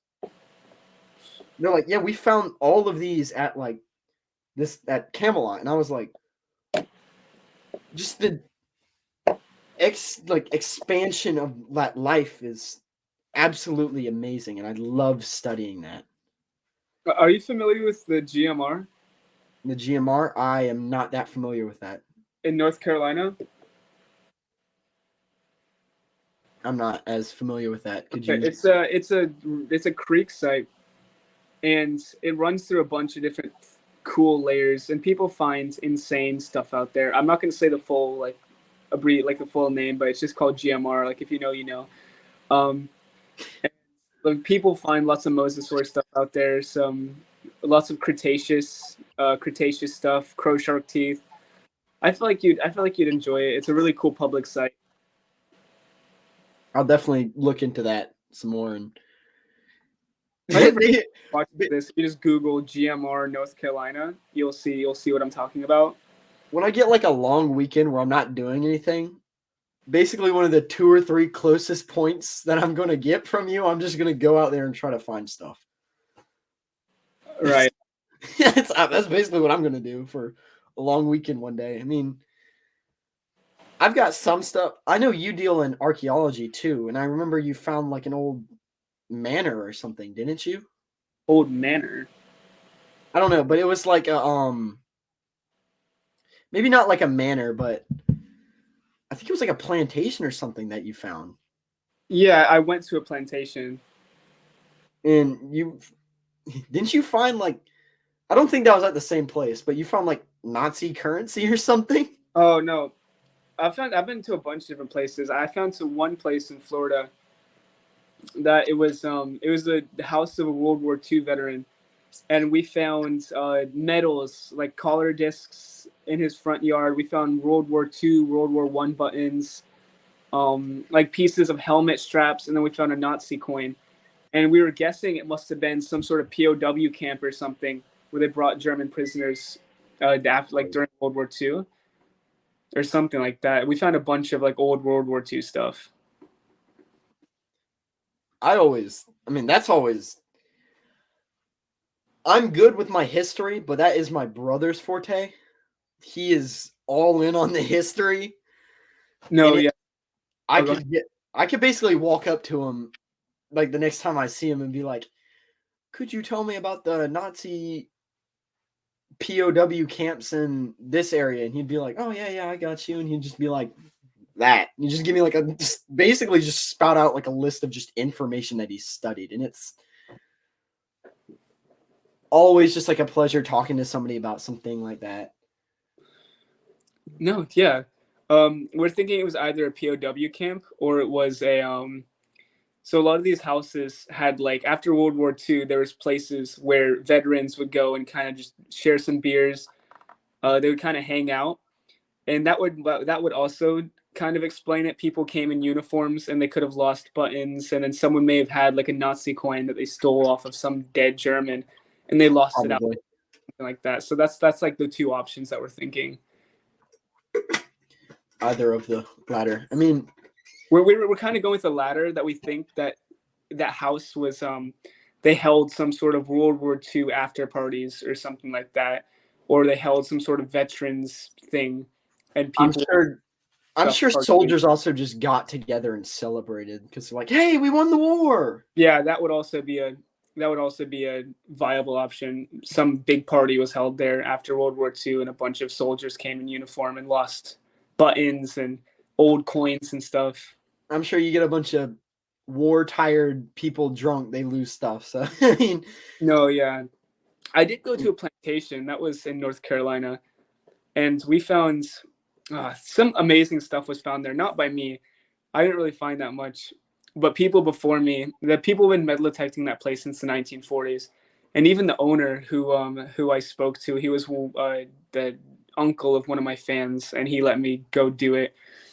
He found like silver Spanish reals from the 1700s, like giant silver coins. He found Civil War ammunition boxes. He found muskets out in the field that were dropped by war soldiers. wow. Slave tags from slaves from the plantation. I found a single Civil War bullet, a few buttons, and I found a piece of a cut coin. It was a piece of a copper coin that had been clipped into like a little piece of copper, and it was paid towards a slave, which I thought was super cool. You're talking about like that Civil War era. Going into Columbia because I'm in South Carolina. There's that river, and apparently Sherman had taken like a bunch of guns and stuff and like tossed them in the river basically to keep like the Confederates from getting them. Or I think they stole guns and they were like dropped in the river and stuff. So I'm sure there's all kinds of stuff in that river with like muskets and bayonets and. Oh, you'll have to come down there sometime and check it out. I would definitely love to meet up with you if you did that too. I mean, no, that sounds super cool. I've always wanted to find like a musket or something. That's on my bucket list. That would definitely be crazy because I know my granddad. I don't even remember how he got it. It's not a musket, but it was a Mosin Nagant from, I think it was the Russian Civil War, if not like World War One. That he just like, I think somebody found it and just gave it to him one day, and he just has it hanging up, which is That's cool. I think my brother fired it once and it like immediately broke too because it was old. But every time we go down, we try to clean it and figure something out. I mean, that stuff is always beyond me how stuff just gets passed around like that because you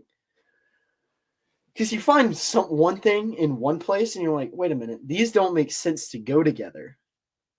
Like you're talking about the Nazi currency, like where was that? Here in like America? Yeah. So you're like, something's not right about this. you find it and you're like, oh wow, that's somebody could have brought it over and you could like track the history of it onto whatever, which is always beyond me because you find like a little coin and then you track the history and you're like, oh my god, Hitler kissed this coin in front of a crowd of people. Or some weird thing like that. You always end up figuring something out like that, and it is always just really cool to find. I mean, and I'm sure people here in South Carolina, North Carolina, basically all the southern states. Because I remember I'm going to spoil one of their stories that I'm sure they're going to tell whenever I interview them. The S&Me people is what they're called. That they told me that they had this old general, or not general, he was like a captain or a colonel or something. I don't really remember his rank. And a family was like, oh yeah, no, he's super important. He's super important to the war. And they like went and like excavated him, and no, he was just some old racist white guy who wrote a really racist book one time that didn't ever get published. And it's like, I'm sure there's a lot of finds like that.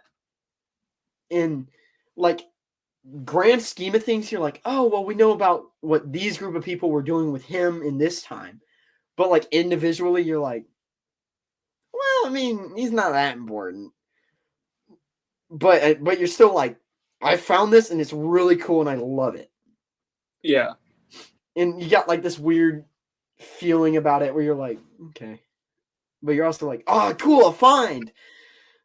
And I remember another story that they told me where they dug up a crypt, like an underground crypt.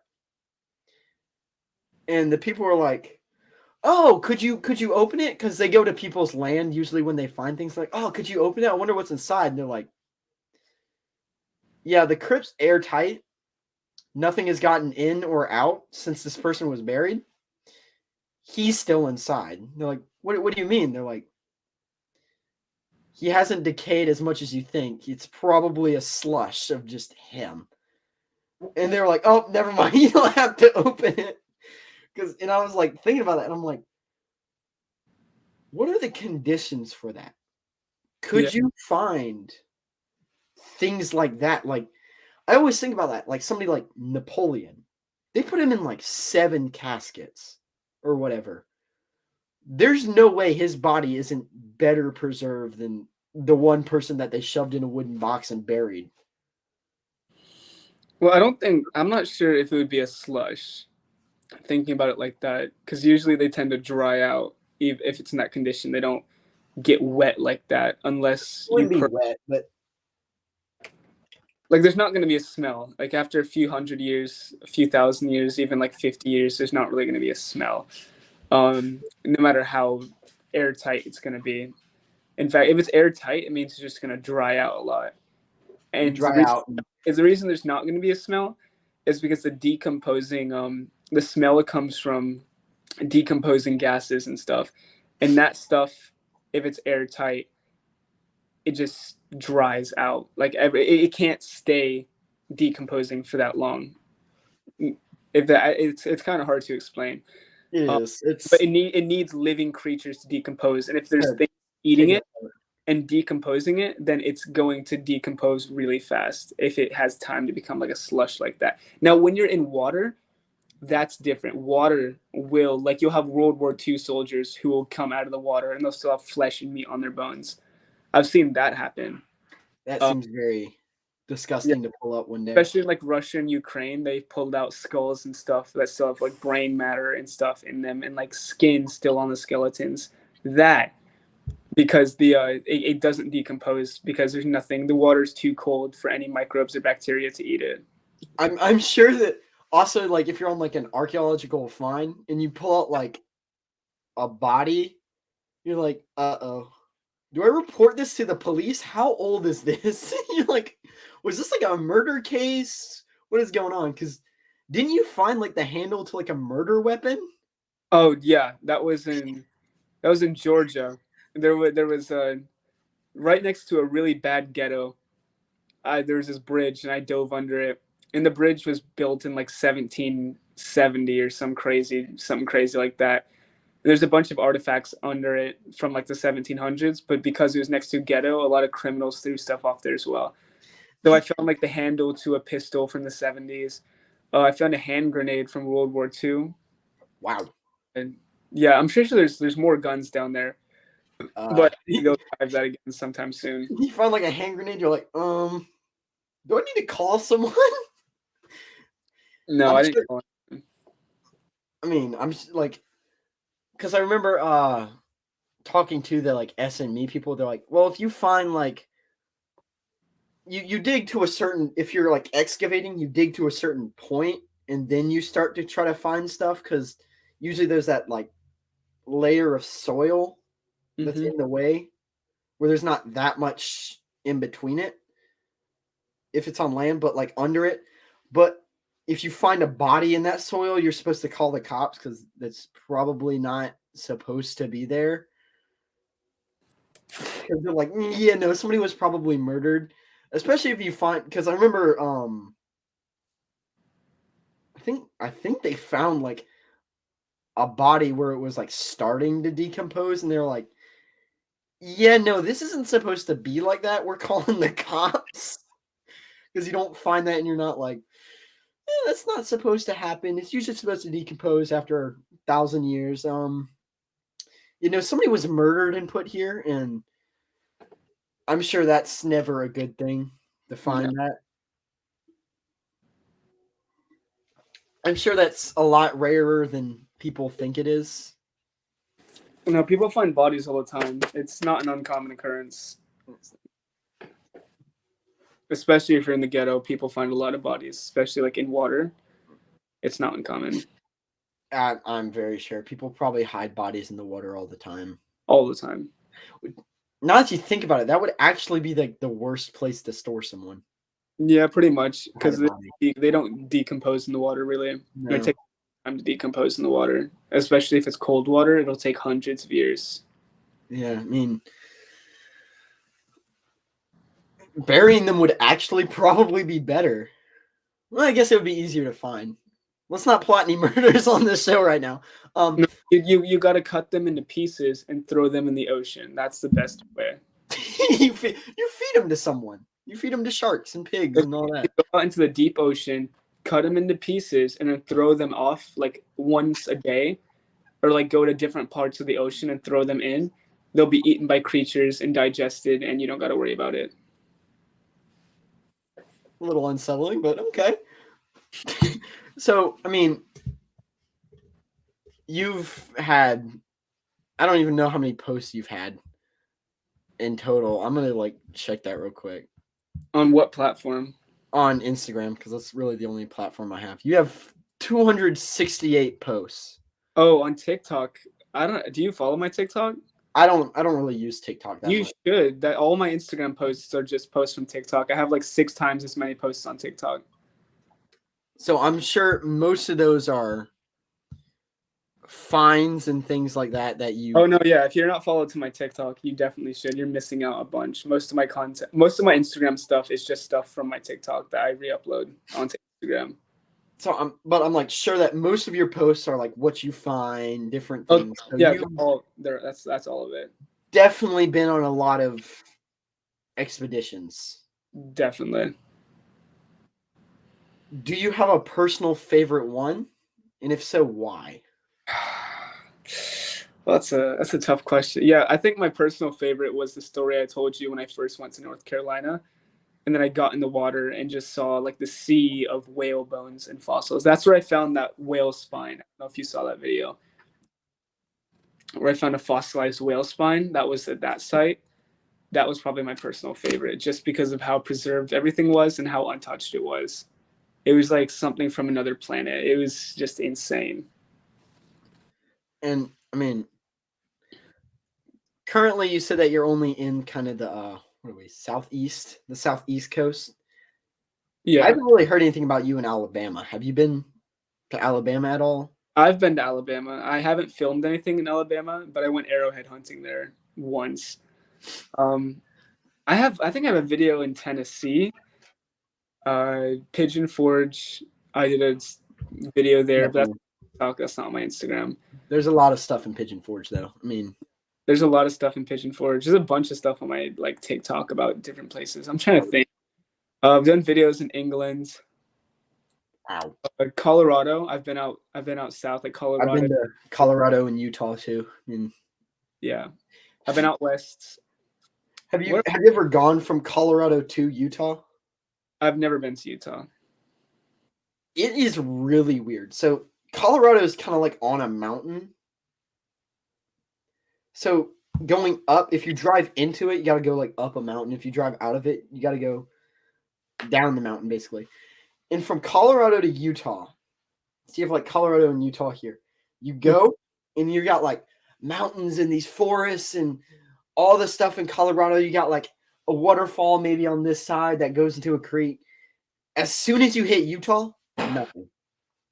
There's absolutely nothing for miles. You can just see the mountains in the distance, and it's so crazy. Because I remember hitting it, and I was like watching out the window, and it was like mountains, desert, nothing, just flat, barren land for miles, and I'm like, okay. No, Colorado was fun. Colorado is definitely fun. I filmed some stuff out in some wild west ghost town out there, and that was a pretty popular series. But Colorado, I remember, was driving there through Texas, and Yeah, there's mines. Like you'd find gold mines and you'd just be looking out the window and they'd be everywhere. Like you'd see these holes in the mountain. And these mines were erected in like 1860 and they were abandoned a few years later. So like they haven't been touched in 150 plus years. And you probably shouldn't go into them. No, I think you should. People find awesome stuff in those They mines. do. It's probably not the safest thing to just go walking around in them, but No, yeah. if you take the proper precaution, you could probably find some pretty crazy stuff. But Colorado, you'd also drive like from town to town. I remember this one town we went to, I had to drive over a mountain. And again, it was like summer. It was like July, August. It was fairly hot. cool. It was hot outside. And driving over this mountain, there was like snow all over it. So like I remember that. I mean, yeah, in July, I got to play and like hang out in the snow, which was a really crazy feeling. Like I was in shorts and a t-shirt, just playing, like making snowballs. It's the craziest thing. I remember I went. Me and my family went to Alaska pretty recently. Hang on, it's actually where I got this. Where it's the Nanquasaurus, the Alaska's T-Rex. Uh-huh. Yeah, we went during like the summer, and we're like, oh yeah, it might be a little warmer. No, you get like a mountain, and it's just like covered in snow, and it was just really beautiful there. I've got like pictures and stuff all over my Instagram. Oh, I'm sure. I mean, just like the wildlife that, because you also think about it, you're like, oh, it's Alaska, so it's been really cold like all the time, and you're like, maybe there's not as much prehistoric. There's like archaeological stuff because you have like the natives that were up there. You have like the native Alaskans, but you're like, maybe there wasn't as much paleontological wise, other than maybe like the Ice Age. I was dead wrong whenever I thought that, because I found a museum and they have up there. It was just like a warehouse, and it was just someone's private collection that they put out, and they had like fossil stuff. I think they had like a Alaskan Triceratops. I don't remember the name of it. Just like a skull in the front, and they had like this giant, looked like a Quetzalcoatl just above it. I've got like, and I was just like, I was not expecting any of this, because you're like, well, it's frozen, and dinosaurs are like lizards, and you're like, they still live there. I mean, you have like Cryolophosaurus that lived in Antarctica. I mean, I always get surprised whenever they find like Cryolophosaurus. They're like, oh, someone went digging in Antarctica and found a dinosaur. Whose idea was that? Always think about that. You're like, that doesn't really go together. Apparently it does. I mean, do you have like a favorite artifact that you personally have? I don't have any artifacts in front of me, but like that's a super hard question. I found a gold coin. Like that was pretty cool. That's all. Mine personally is the Allosaurus hand, just because I love Allosaurus so much, and I was like, that is super cool. I think Allosaurus is like my most studied dinosaur, and I think I have like the most. If you look at it individually, like between each species of dinosaur model that I have, I think Allosaurus is the one I have the most of. Uh-huh. How many do I have? 1, 2, 3. 3 of them, I think. I've got T-Rex is actually my least owned, because I'm like, because I try to like, I don't want to say I stay away from T-Rex, but I also think like everybody knows the T-Rex. So I did, funny enough, I think T-Rex is actually caught up now at like 4 or 3, I think. And I recently did an episode because I bought like a thing for the 30th anniversary of Jurassic Park, where it was Buck the T-Rex, which is the male T-Rex from Jurassic Park 2. And I spent an episode playing Jurassic Park 2 in the background. YouTube had a field day with that. Blocked it like that immediately, and I'm like, darn. Still up on Spotify though, because Spotify doesn't care. And I painted the T-Rex while I had the movie playing in the background, and I basically at the end of it just did like an updater episode on T-Rex, because T-Rex was so originally I would do 2 dinosaurs an episode. I have like a little 5-minute section about each dinosaur. Now I try to do 10-ish 10 to 15-ish minutes on each dinosaur to go a little bit more into depth, and I put out a little bit more knowledge. If you ever get into dinosaurs as much as I don't want to say that you're not into it, but I don't know how into it you are. If you ever want like a good source to use, I use Prehistoric Wildlife. It's a very good website, and they have, you open the page and it's an A to Z like thing, and you click on whichever letter and it will just pop down a list of basically like every prehistoric animal of that, like that starts with that letter. So That's I just cool. use them basically. That's cool. I it's basically been my source since the beginning of all of it. And I sound so different in that first episode. It's a little different. It sounds kind of odd, because I'll go back and listen to it and I'm like, that's not me, but it is me. It does not sound the same. And I basically just did an updater episode at the end of it of T-Rex, since I was like the first dinosaur I ever did. I mean, I don't really know what kind of beyond. You said that your focus was the Cenozoic, because that's current. Miocene. Miocene, sorry. I was forgetting the Miocene period of time. So do you have anything like before that you've found, or The Mosasaur. Mosasaur is is probably the most common? Yeah, Angustidon, Auriculatus. That was like a little bit after. I'm not quite sure the period, but it's like 30 to 40 million years. I mean, just like the time periods of these.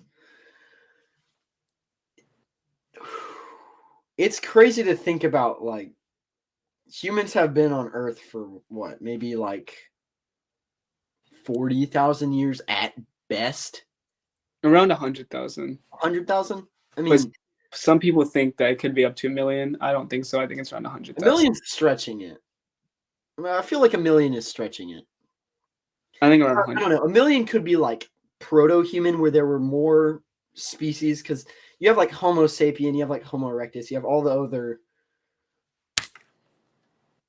different not subspecies, but I guess genuses of the humanoid like thing that kind of died off. So I guess they're like, if you look at those, maybe 1 million at best.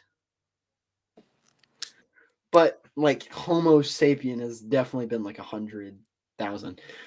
But like you have like dinosaurs that were here for like several millions of years. Like T-Rex is closer to us than Stegosaurus, which is just like, that doesn't, because you're like, oh, T-Rex, Stegosaurus, they're both dinosaurs. They must have had some kind of closality because they were so close. But it's like, no, not at all. It's just so crazy to think about, and especially before the dinosaurs, because the dinosaurs definitely took off and went crazy with evolution, but there were also some very crazy evolutionary things before the dinosaurs. I mean, because it's right here actually. Like Dunkleosaurus. Dunkleosteus, yeah. Or Dunkleosteus. Dunkleosaurus is probably something different. They went extinct. I have a little notes app of all the mass extinctions. There have been 5 major ones throughout history. I mean, they went extinct in the Devonian extinction, which was 365 million years ago, which was basically when plankton, like a surge of nutrients from the land that was rising up, basically shot into the ocean, and the plankton fed on it like flies on crap, for lack of like what do you call it, analogy. And there was so much plankton that they rose to the surface, and plankton isn't supposed to do that, so they all died off and rot, and that blocked the sunlight from the plankton below, so that all died and rot. And so you had this nasty sludge of just dead plankton, and animals can't survive in that. And so that's actually one of the reasons why sharks came to be, is that species like Dunkleosteus went extinct due to that. They were caught in it, and they went extinct, and it actually killed 87% of all like species, which is absolutely crazy. Like, you can't even fathom that much, because that would be like most of life. That's most of life that was there, which is gone. Yeah. And mass extinctions too are just something that, because of course everybody is like, oh, we all know the KT extinction, the meteor crashes into Earth, rubble's thrown into the atmosphere. Very few people know about like the 5 or 6 others. Yeah. And actually, I discovered a new mass extinction that I wasn't even like aware of, and it's the Great Oxidization Event, like 2.5 billion years ago, where all of like the weird microscopic organisms that didn't survive on oxygen, something started producing oxygen, and then all those creatures, the oxygen was basically poisonous to them, so they died off. And I think that is tied for the Permian Triassic extinction, which is really weird to say this, but it's my personal favorite mass extinction. That was 250 million years ago, and in the far north of Pangaea, millions of square kilometers, a chunk the size of the U.S. was destroyed for 100,000 years due to magma release from volcanoes, which then released noxious gases that caused acid rain to kill off more life and poison the ground, which then released CO2 that was 6 times greater than what we have like today, along with all of the environmental effects that come with that. Yeah. And that ended up causing 90% of all species to die off. And I mean, the idea of Earth being engulfed in flames for 100,000 years sounds like something out of a storybook, but it's also like, no, it happened. It could totally happen again too. Mm-hmm. Another scary thought. I was gonna say, I actually kind of want to do a category. And I mean, do you have like a personal favorite mass extinction? No, not really. KT is probably it. KT is the most famous. I mean, that's the one that everybody kind of knows about. I mean, I like it too. It's definitely my second favorite one because it's the dinosaur one, and I'm the dinosaur guy. That's how a lot of the people know me as. I'm the dinosaur guy. I mean, and I actually, funny enough, off the top of my head, I lack a lot of knowledge that I probably should have, which is kind of why I started doing my own personal dinosaur field guide with just basically all of this like random dinosaur species that I'm interested in just studying. I'll just come to the end. The latest one that I did was Leptoceratops, which was kind of like Protoceratops. Yeah. And I'll just come to the blank page and just start jotting it down. And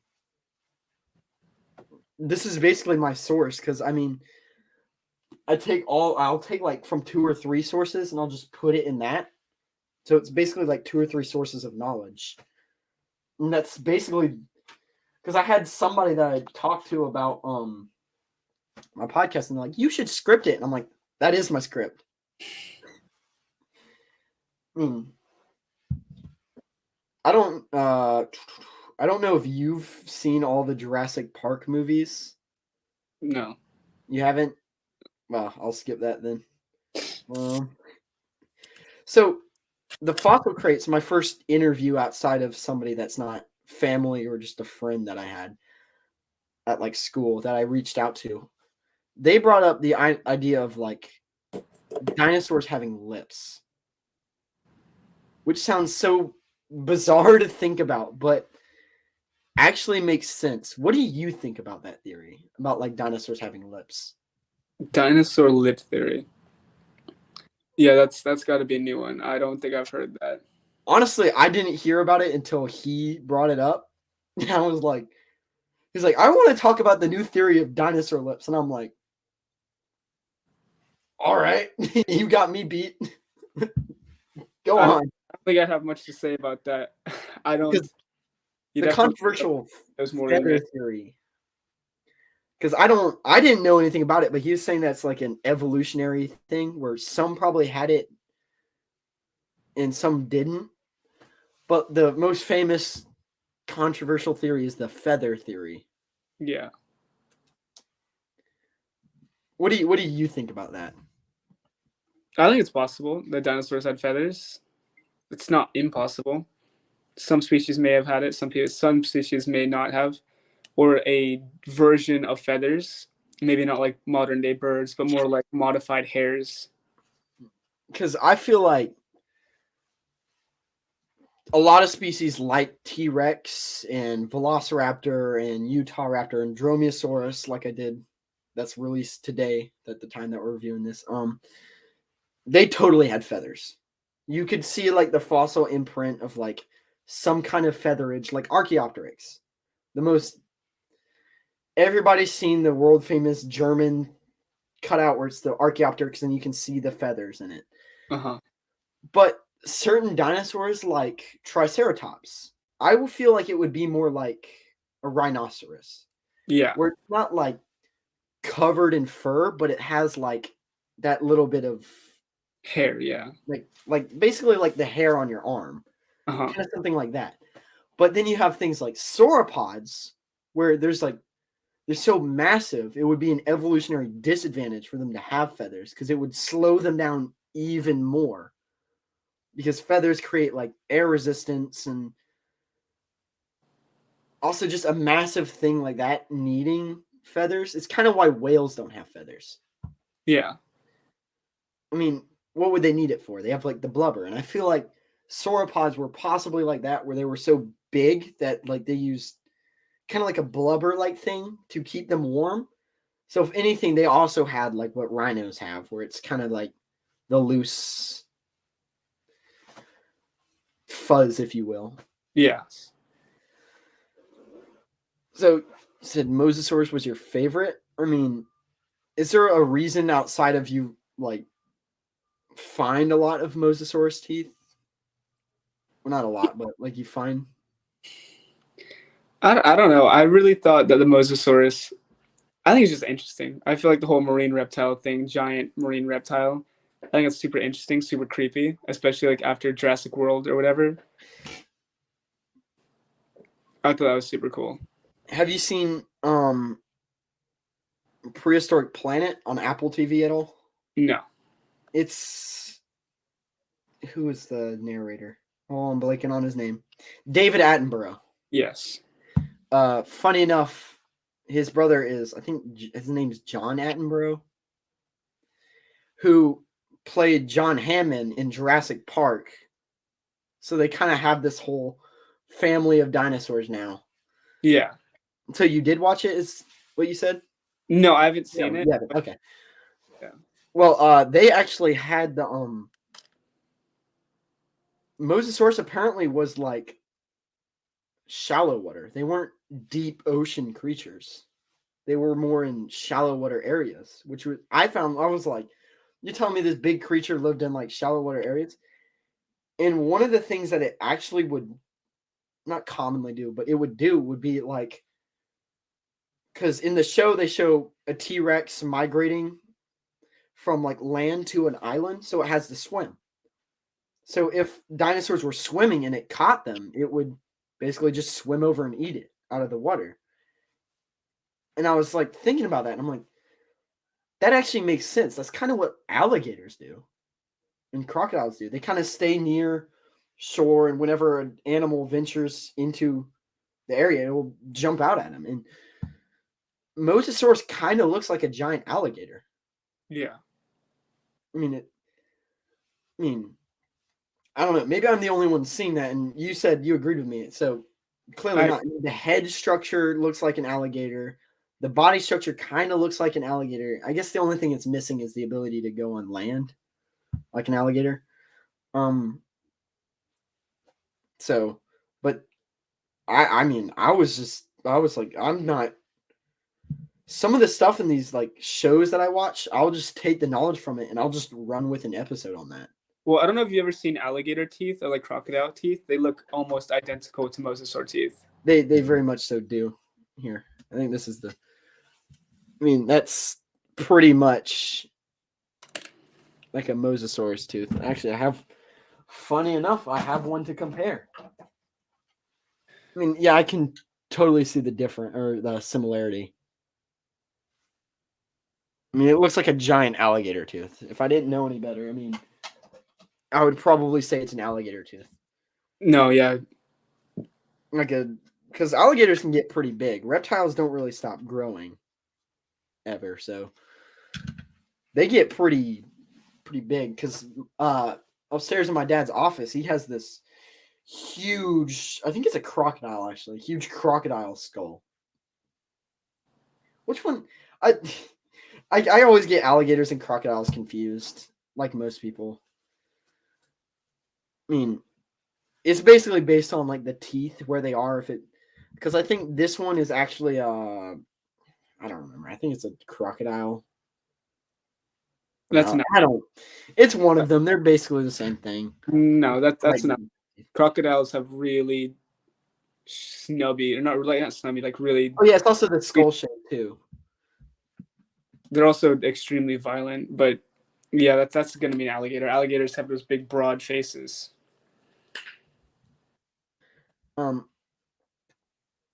Yeah. Alligators. Yeah. This is an alligator skull because the teeth kind of line up a lot more and they go out. If that you guys don't get crocodiles in South Carolina. We don't. I don't think we do. Also, I was looking at some prehistoric crocodiles, and I'm like, you're looking at it, and you're like, well, yeah, you get because you always see it next to like a T-Rex or this other big dinosaur or something like a Parasaurolophus or something. You always see it jumping out of the water, and you're like, okay, well, it doesn't look that big. But then you see like, what is the famous one? Deinosuchus. Huge skull next to like, it makes a Nile crocodile skull look like this. Yeah. And it's just, you're like, these things were like almost unfathomably massive. To just think about like the sheer size of these absolute monsters, for lack of a better word. And then you're like, well, that's got to be the biggest one that's ever existed. And somebody's like, oh, well, nope, we got this one too. And you're like, what? And that's part of the charm of that I find in dinosaurs is you're like, oh, you have T-Rex. It's the big bad T-Rex. And they're like, well, this dinosaur makes T-Rex look like a dwarf. I mean, you're like, okay. Like, most people don't know this. Parasaurolophus was like almost as big as T-Rex. Yeah. And there was a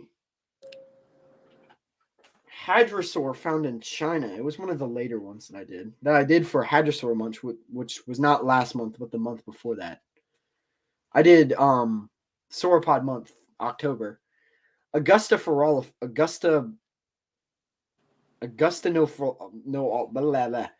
Noolophus. And it was found in California, not in China. It was found in China and California. Kind of looks like that. Yeah. And it was as big as T-Rex. And it grew to be like the same size and sometimes even bigger than T-Rex. And it's like, it's just like the size of these creatures. Because you think about it, because they're like an in-between link of like reptiles and birds. So, and like reptiles don't really stop growing. You like kind of kill it and that's when it stops growing. It dies and it stops growing. Yeah. So you think about it and you're like, well, that makes sense. That if they're the in-between, that they would probably have that feature from reptiles. And they probably didn't stop growing. And I always find it confusing whenever you're watching like something about dinosaurs in media and there's not a person there to compare it to. And you're like, well, that dinosaur looks tiny. You're like, no, it was like twice as big as you. Or that dinosaur looks massive. And you're like, nope, it was actually like as big as you. And you're like Ceratosaurus. This guy, Ceratosaurus. Yeah. It actually was like about as big as like the average man. Like it was about as tall as like the average man, which is really, you're like, well, I expected this thing to be like massive and like be able to eat an entire person in one bite, but it's like, no, probably not. I mean, everybody's gotten the mistreated idea of Dilophosaurus from Jurassic Park. I'm guilty of it too. I thought that they were these tiny little creatures that you could like, in worst case scenario, punt if you needed to. Nope. They were bigger than Ceratosaurus, the thing that you think is this big hulking behemoth. Dilophosaurus was bigger than them. And then you're like, this is just like the size of them is just crazy to think about. Wow. And all these new studies about dinosaur vocalization, like how they sounded, is even crazier because like Dilophosaurus sounded like just pure nightmare fuel. If you like heard it in the dark, it would be like I would probably crap myself. But it also like sounded peaceful and elegant at the same time. That makes sense. It makes sense. I wouldn't want to hear it in a dark alleyway at night, but if I heard it through like a 5-foot pane of glass, I would be very okay with it. YouTube's not loading. I was gonna play it, but unlike the you've probably heard it too on like you just be like scrolling through Instagram and you'll see someone posted what this dinosaur sounded like, and you get like Spinosaurus, and you're like, that's not what I thought it would sound like at all. Yeah, I've heard it. And it's just,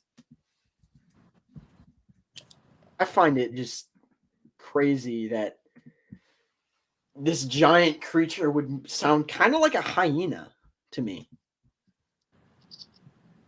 I mean, I don't know. Maybe I'm the only one hearing that, but it kind of sounds like a hyena. I think I have the video saved somewhere.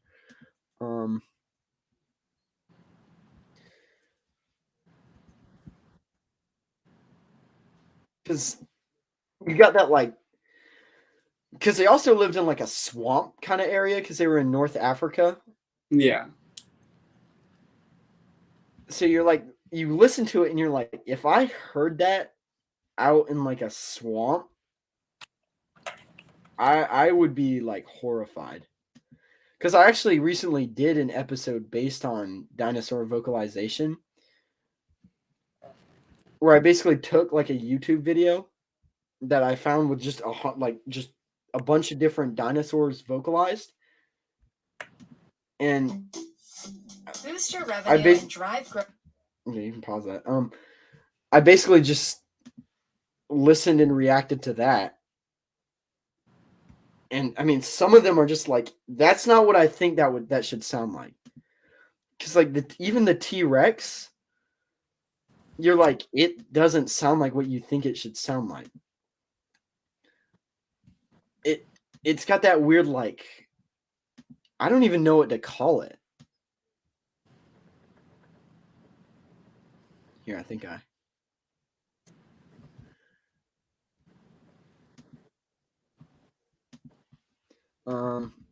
and it's just like, you don't expect it and you just hear it and you're like, that doesn't sound right. But at the same time, here it is. Maybe it'll go.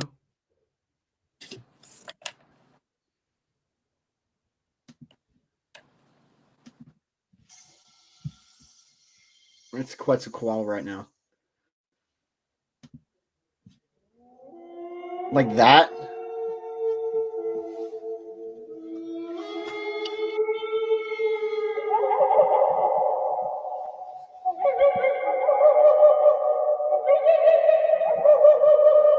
Yeah. Like, I was not ready for that whenever I heard, because everybody's like, oh, it probably made like an alligator hissing because it looked like an alligator. Nope. Horribly wrong.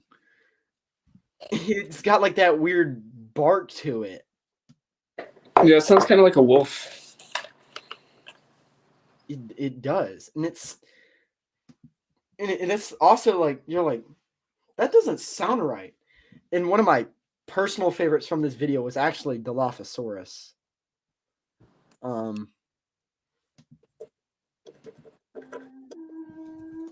Here.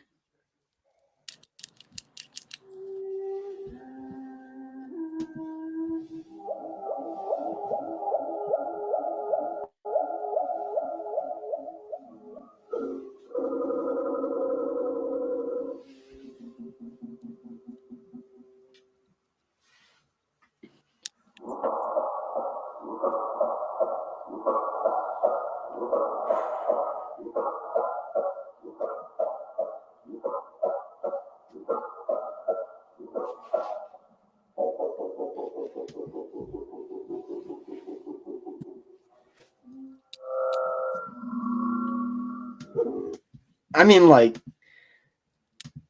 I love the sound of it.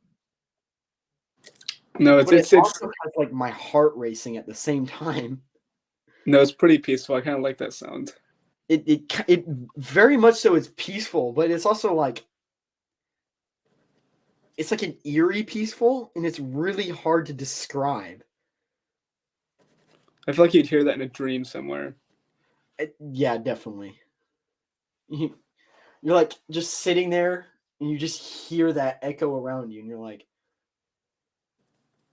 because we're hearing it through like a YouTube video that somebody thinks this is what it sounded like.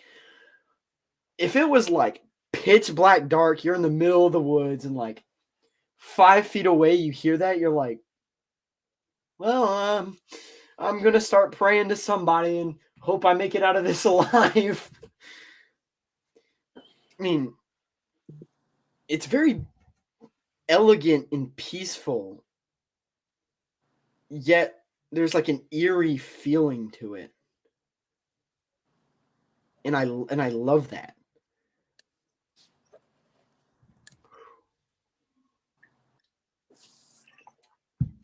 Because I mean, I don't really. I think I felt my heart rate go up like 5 points, a little bit there. I mean, I can only imagine what like the actual fauna of like their time was. Yeah. Because you think about like, there are so many species that we could just never know, just because of how they were. Like, hollow bone pterosaur bones are very rare because they were like hollow, because they flied so much that like they're easy to grind away into like dust, and then it's just gone forever. And I always think about like, what species are we not knowing? because of that, because of things like that. And that is always, it's always a little odd to think about, like, because also, like, you have, like, plants, like, grass didn't exist then. Grass wasn't a thing. But yet, there was plants making the herbivores fed, but there must have been an abundance of it. And you wonder what that plant is, where it was. Because if you find that, you could also find what herbivores fed on it. You could possibly find what carnivores fed on the herbivores. And that's always just super interesting to me.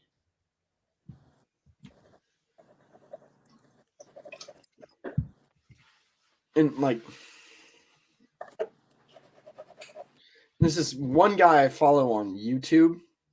He's oh god, I gotta find his name real quick because I do not remember.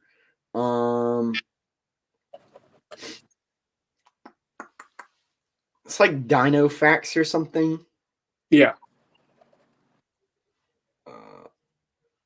Yeah, at the Dino Facts. And he'll just create an episode of like, here was the fauna of the Hell's Creek Formation. This is the evolution of the idea of Spinosaurus. And that'll just be the whole video. And it's like, I'm gonna start stealing ideas from you. Because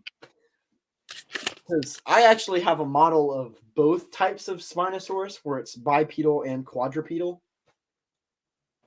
And I think the bipedal one looks very cool. It looks a lot like an alligator, in my opinion. A lot more like an alligator than maybe some of the other dinosaurs. Because you also had other dinosaurs that were in the same species, like you had, or not species, but like genus, like Suchomimus and Baryonyx, where they're that croc look. But I feel like Spinosaurus was very much so more crocodilian. And also, speaking of Spinosaurus, while we're at it, I have one of the hand claws of a Spinosaurus.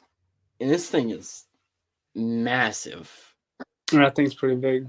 The little card that it comes with, Spinosaurus has tallest backbone of any dinosaurs, up to 7 feet. It had 3 claws on each hand. The largest was the thumb that was covered in a sharp fingernail. Adaptations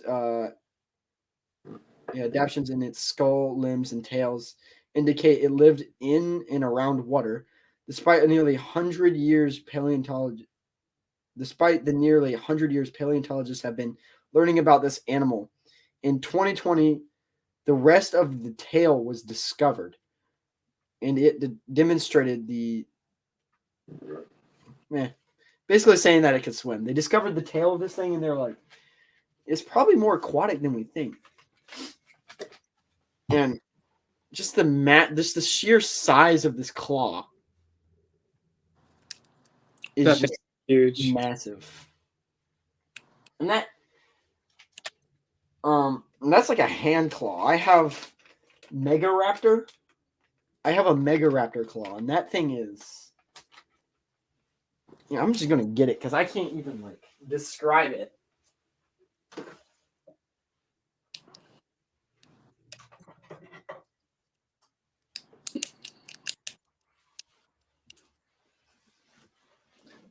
I mean, just the sheer size of this thing compared to like my hand. Yeah, that's huge. I mean, Megaraptor was massive, and that's like the kill claw. So this was definitely its biggest claw.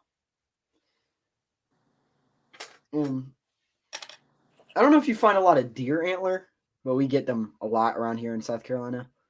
Yeah, I get some fossilized ones. Fossilized ones. This one isn't fossilized. This was just one that I found in the woods one day, I think. Yeah. So deer shed their antlers, so I'm sure there's a lot of fossilized antlers.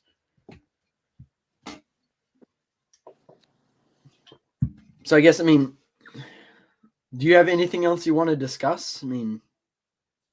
No, man, honestly, the whole vocalization thing's super interesting to me. I'm hoping to learn more about it as like the science continues around it.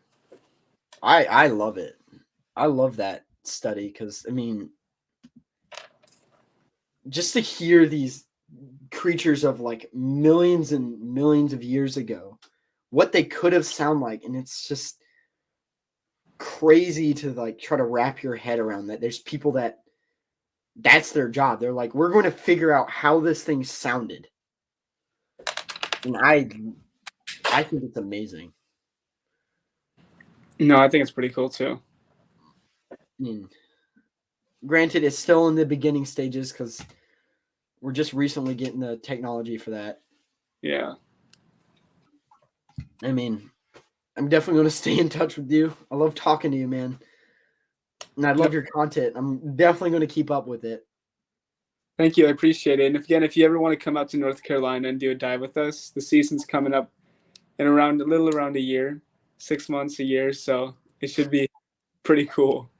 Gladly. I'm definitely going to make sure to take you up on that offer because that is something that I basically dream of doing. So getting that opportunity is truly amazing. What I wouldn't give to do it again, to have that first experience a second time.